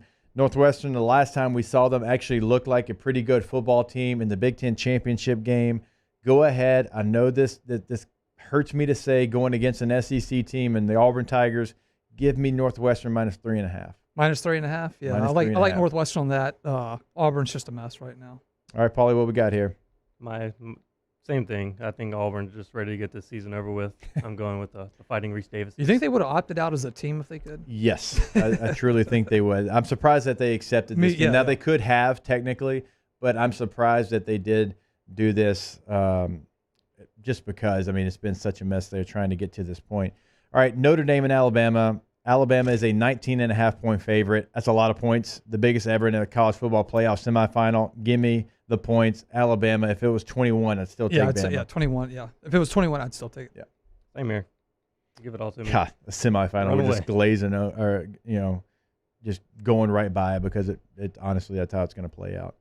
All right, let's go Ohio State and Clemson. Clemson's 7.5-point favorite. Just found out they're not going to have their offensive coordinator. I like Clemson to win the game, but I do think Ohio State covers. I think there's just so much into this game with all the stuff that Jason Day. Jason Day was saying this year. Yeah, Ryan Day. Oh, man. Yeah, that was the third time. Giving him all names. Yeah. I think, I don't know, I think Ohio State comes out with a lot of juice on their side, but I think they've also given a lot of juice to Clemson. But I do think the Tony Elliott missing the game does a factor into this. I think Ohio State's going to try to prove that they do belong. I think this will be a very competitive game. I think Clemson will probably win by probably a one-possession game. What was the spread again? 7.5. So you do get a hook. It's there. the hook. Yeah. Now that's before the news of Tony Elliott. I don't know if that does will change. It has to. But if you got it at 7.5, good on you. Yeah. All right, we're going to the Gator Bowl. NC State and Kentucky. Kentucky 2.5-point favorites. NC State 8-3 on the year. A little surprised Kentucky's favored in this game. I'll take NC State to cover. I'm going Wildcats. I know you were heavy on them earlier in the season, and they kind of let you down. But minus the kind of. I'm going with your. I'm going with your Wildcats on this. All right, Paulie. I'm gonna go NC State as well. I think Kentucky didn't have as good of a season as they were hoping to. I just think NC State's a better team. All right, let's go down to Tampa for the Outback Bowl. Ole Miss at 4-5, taking on the number 11 Indiana Hoosiers at 6-1. Indiana 8.5-point favorites. I do think Indiana is the better football team. Give me Ole Miss, though. They can score against anybody. They can certainly score against Indiana. This is going to be a game that I feel like is going to be played in the 80s. The over-under is only 64.5, which is crazy to me. I think Ole Miss covers, even though Indiana probably wins the game. Yeah, I'm with you all the way. I think Indiana does win. Excuse me. I think Ole Miss. Give me the lane train. I love the lane train. So let's. Ole Miss will cover. All right, let's go, Paulie. I think this will be similar to the LSU Ole Miss game. I think it'll be back and forth, but I think Indiana wins in the end. All right, let's go for the PlayStation Fiesta Bowl, Oregon and Iowa State. Iowa State is a 4-point favorite. I think Iowa State is a really honest football team. I don't really know what to think of Oregon. Only played 6 games on the year with 2 losses, and they still get in the Fiesta Bowl. I like Iowa State to cover in this one. Iowa State, like you said, Oregon, such a short season, just kind of back-ended their way into a lot of things, so Iowa State. I like Iowa State as well. I think they're a really good team. They did lose to UL earlier in the season, but I think Iowa State takes this one. All right, last game to call here: Texas A&M and North Carolina in the Orange Bowl. A&M is a 7.5-point favorite. Remember, North Carolina does have a lot of offense missing because of opt-outs. The hook is scaring me a little bit because Texas A&M can kind of go into a shell at times, but still, I'll take Texas A&M and the 7.5 because of what North Carolina is missing. Yeah, I think A&M wins by 10, honestly. So, yeah, easy pick there for me. A&M is mad that they didn't get in, and I think they're going to take it out on North Carolina. I think A&M wins big in this one. All right, Craig Schilling, our guy's going to keep up with those. We'll have the results whenever we do come back for our full shows here next week. Playboy Marty, the man, the myth, the legend, all the way from New York City, now part of Barstool Sports, will join us when we come back to give you his picks for the bowl season. That and more when we come back. Hanging with Hester and Hanny, presented by Richard Honda. Hanging with Hester and Hanny. All right, we're brought to you by Richard Honda every single day, the title sponsor of our show here. You can find them online at richardshonda.com, where you can really do it all. In the bottom left corner, it tells you how long you have left in the happy Honda days. In the bottom right corner, how long you can chat with sales right there on the website. Don't forget about the buy from home option. It's a 7-step process to get your vehicle delivered to your doorstep. It is incredibly easy. You fill out just a little bit of information. You choose your vehicle. You choose your features. You compare a couple of different options that you might have. And at the end of this 7-step process, they deliver your vehicle straight to you. But we always encourage you, go see them at 13413 Millerville Greens Boulevard in Baton Rouge. That's I-12 in Millerville, with over 700 new and pre-owned vehicles on the lot. No matter what you're looking for, no matter what your lifestyle calls for, they've got you covered. Cars, hybrids, midsize, full-size SUVs. They've got the Odyssey minivan, which is what the Hesters are driving around town, which sits our four boys very comfortably in the back, even with all the car seats and the sports equipment in the back. Plenty of room in that Odyssey minivan. They've got the Ridgeline truck, something for everybody, over at Richard's Honda, home of the warm and fuzzy feeling. Our listeners fire off their opinions on the jimsfirearms.net hotline at 499-1045. Keep listening for your next chance to shoot us your thoughts with the jimsfirearms.net hotline on 1045 ESPN Baton Rouge. One thing you can always count on this time of year is Happy Honda Days at Richard's Honda. With year-end clearance prices on every vehicle in stock. Save thousands on some of the best, most awarded vehicles on the road. And shop the way you feel comfortable. At the dealership or online with home delivery. So everyone can take advantage of Happy Honda Days. No wonder people call Richard's Honda the smart choice. I-12 at Millerville Road and richardshonda.com. During these challenging times, we know your healthcare needs don't stop. Cancer, accidents, injuries, and heart disease are relentless. So we are relentlessly innovating to keep you safe, both virtually and in person, connecting you with providers remotely, advancing clinical spaces, providing rapid and accurate testing, social distancing, and certified cleaning protocols. We are Auctioner, and we will not slow down. Auctioner Health, innovating healthcare. Le posso offrire un caffè? Andiamo insieme da me, non c'è. Call Mr. Electric today for electrical repairs, upgrades, and installations. If I built a van, it would do more than haul. It would carry my entire business. I'd make it available in dozens. Make that thousands of configurations. It would keep an eye on my fleet. In and eye out for danger. If I built a van, I'd make it available in diesel and gas. And I'd build it right here in South Carolina. Introducing the all-new Sprinter, starting at $33,790. Built in the USA. Mercedes-Benz. Vans. Born to run. Gulf Coast Office Products is a nationally recognized Savin office equipment dealer based right here in Louisiana. Over 100 employees strong, Gulf Coast has the boots on the ground to support all vertical markets from education, engineering, legal, and finance. With the latest in office technology from desktop to production segment units, Gulf Coast and Savin have the perfect fit for you. Call 225-756-2644. That's 756-2644 for Gulf Coast Office Products. Gulf Coast Bank and Trust is a local bank with a straightforward philosophy. It's about doing the right thing for our customers. Participating in our community with annual local fundraisers. Offering individual attention in a modern banking atmosphere with a trusted local company. Gulf Coast Bank invested in technology with a local touch, giving our customers the power to bank anywhere, anytime. We're building relationships through personal service as the bank that cares about you. Gulf Coast Bank and Trust, the bank that cares about you. At All-Star Toyota, you get it all. If you're in the market for an all-new Toyota vehicle, come see our friendly and knowledgeable sales team at All-Star Toyota. Located in Baton Rouge at the corner of... Join us for a hump day edition of AFR. Lee Feinswald, host of Sports 225, and Ron Higgins of Tiger Rag Magazine fill in for Matt and talk LSU, Saints, and whatever else they want to discuss. Tune in at 3 p.m. on 104.5 ESPN Baton Rouge. That's what we're ready for. War. Bringing that to competitors. Do we see the confetti fall? Hangin with Hester and Hanny on 104.5 ESPN Baton Rouge and 1130 The Tiger. All right, welcome back in. Hanging with Hester and Hanny, presented by Richard's Honda, a familiar face to the show. He was actually here a couple of weeks ago and, of course, was a longtime sit-in for the show. Playboy Marty, all the way from New York City, joins us now. Playboy, what's up, brother? What's up, man? I'm actually still in Shreveport. I'm heading back on the 2nd. Still in the Port City. I mean, you just can't get away from the Port City, can you? Oh, I'm loving it. No, I don't want to leave. All right, Playboy. So we just gave our picks. We had a roundtable discussion about, where we like and what teams we like in the bowl season. But look, you are a guy that studies it a little bit better than we do.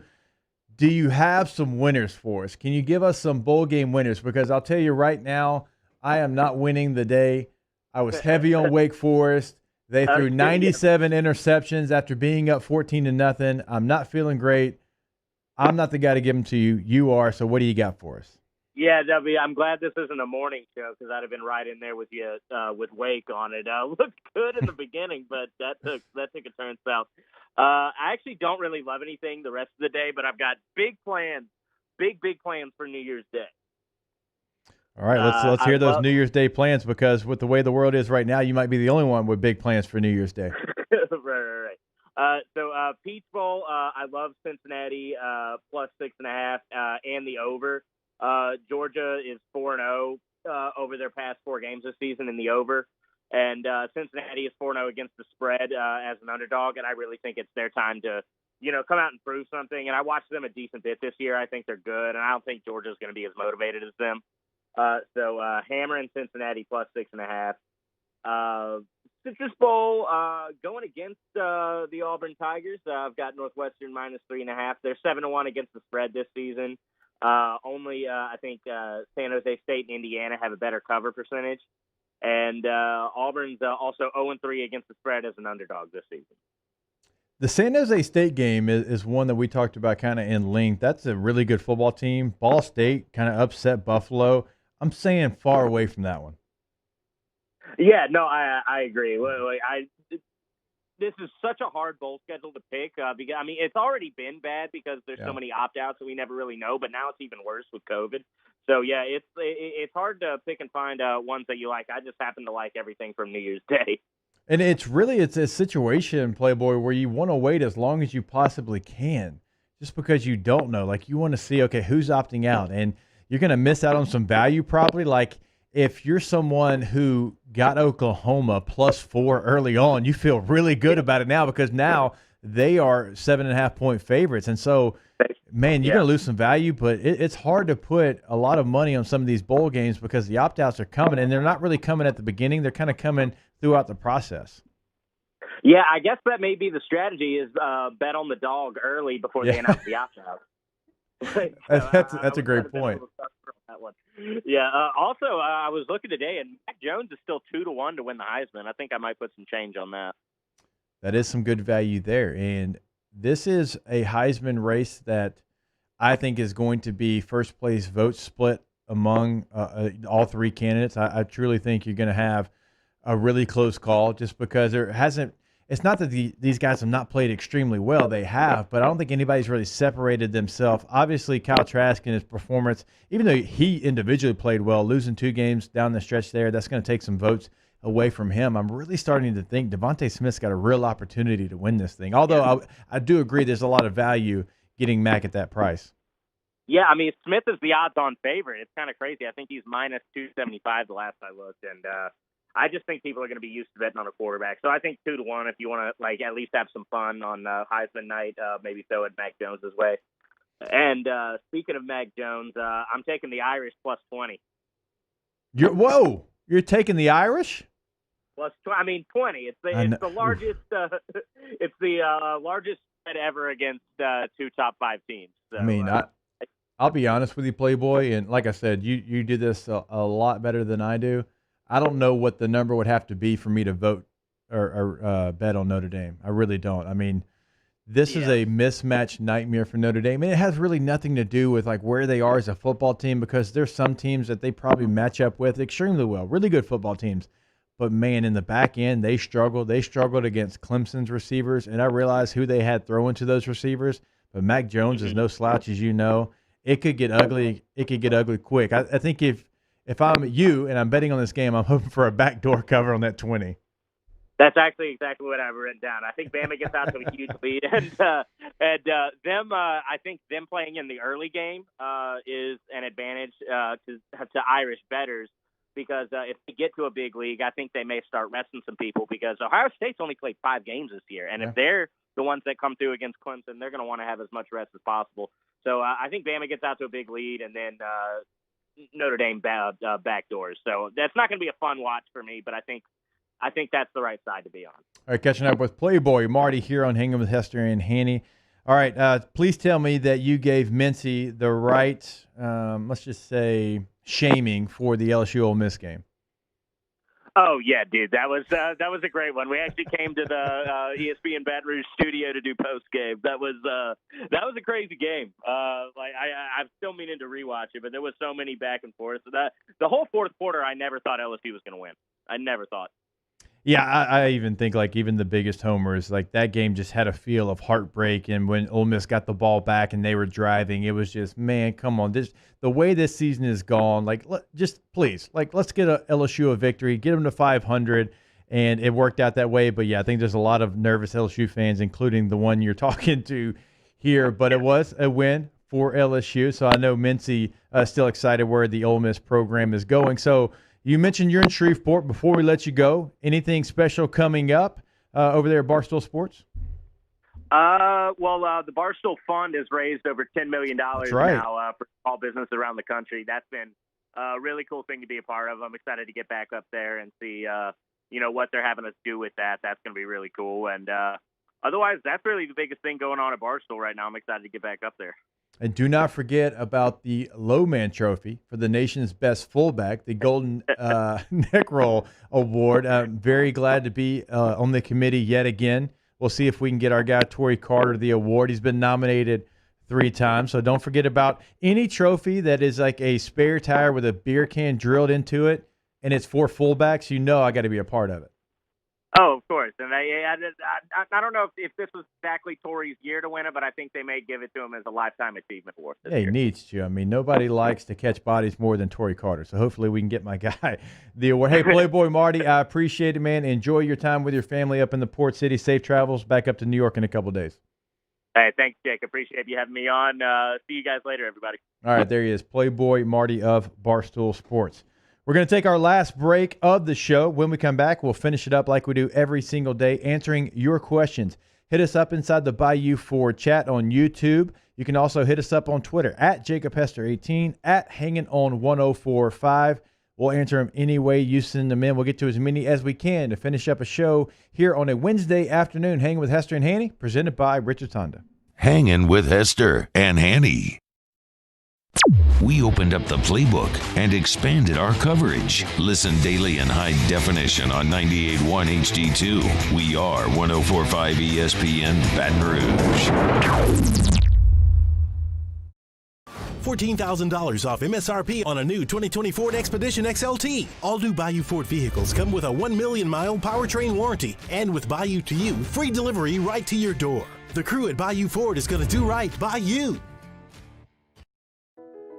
I've been doing business with Luba for 25 years. They're dependable, trustworthy. It's just the attention to detail with our clients. Our folks have years and years of experience. They're highly trained professionals, but many companies have that asset.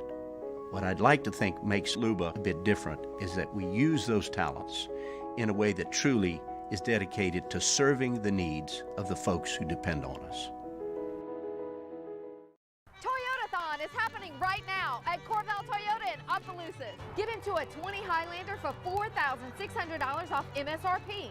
Come on down to Happy Town for Toyotathon. That's Corval Toyota in Opelousas, Happy Town, USA.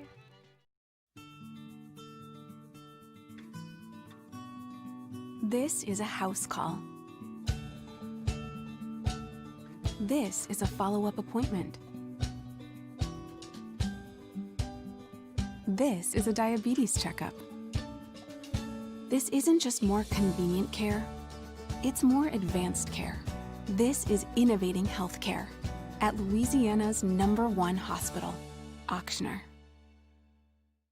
If I built a van, it would do more than haul. It would carry my entire business. I'd make it available in dozens. Make that thousands of configurations. It would keep an eye on my fleet. And an eye out for danger. If I built a van, I'd make it available in diesel and gas. And I'd build it right here in South Carolina. Introducing the all-new Sprinter, starting at $33,790. Built in the USA. Mercedes-Benz. Vans. Born to run. Gulf Coast Office Products is a nationally recognized Savin office equipment dealer based right here in Louisiana. Over 100 employees strong, Gulf Coast has the boots on the ground to support all vertical markets, from education, engineering, legal, and finance. With the latest in office technology, from desktop to production segment units, Gulf Coast and Savin have the perfect fit for you. Call 225-756-2644. That's 756-2644 for Gulf Coast Office Products. At All-Star Toyota, you get it all. If you're in the market for an all-new Toyota vehicle, come see our friendly and knowledgeable sales team at All-Star Toyota. Located in Baton Rouge at the corner of Airline and Goodwood, we've been serving our community since 2005 by offering a large selection of new Toyota cars, trucks, and SUVs. Get behind the wheel of your dream car and take a test drive at All-Star Toyota today.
Join us for a Wednesday edition of Jimmy Yacht's Game Time, live from Just Winging It on Hooshatoo. Last show of 2020, we recap the year that was and look ahead to the future. Join us from 6 to 8, right here on 104.5 ESPN Baton Rouge. Hangin' with Hester and Hanny on 104.5 ESPN Baton Rouge and 1130 The Tiger. All right, welcome back in. Hanging with Hester and Hanny, presented by Richards Honda here on a Wednesday afternoon. Time to get to your questions. Ask us inside the Bayou Ford chat on YouTube, or you can hit us up on Twitter at JacobHester18, at Hangin' on 104.5. All right, let's see. Ask us, are you disappointed they didn't give the coach from Wisconsin a mayo bath? Yes. Yeah, I'm very disappointed. What's the point of having a mayo bowl? Yeah, it was promised to me that the Duke's Mayo Bowl winning coach would get a mayo bath. And if anybody seems like they'd want a mayo bath, it's the head coach of Wisconsin. Very, very disappointed. Paul, what do you think about that? No. Mayo's gross. Who wants to be dipped in mayo? Mayo's fantastic on a burger or sandwich. No, disgusting. It is really, really good. If you got the right mayonnaise, it can be really, really good. A little upset with you there, Paul. Ask us, who is Josh Ward? Josh is the producer when Cade's not in. Our show has rotating producers. Now, Josh does other things within the Guarantee Company. This is going back to my roots when I started here. So you've kind of been a little bit here, a little bit there. I'm a hybrid guy. What would you say the main role is? Traffic? Yeah. Okay. Let's see. Ask us, can we go on together with Suspicious Minds? Sure. Anybody know what that's from? Yep. I mean, I know the song.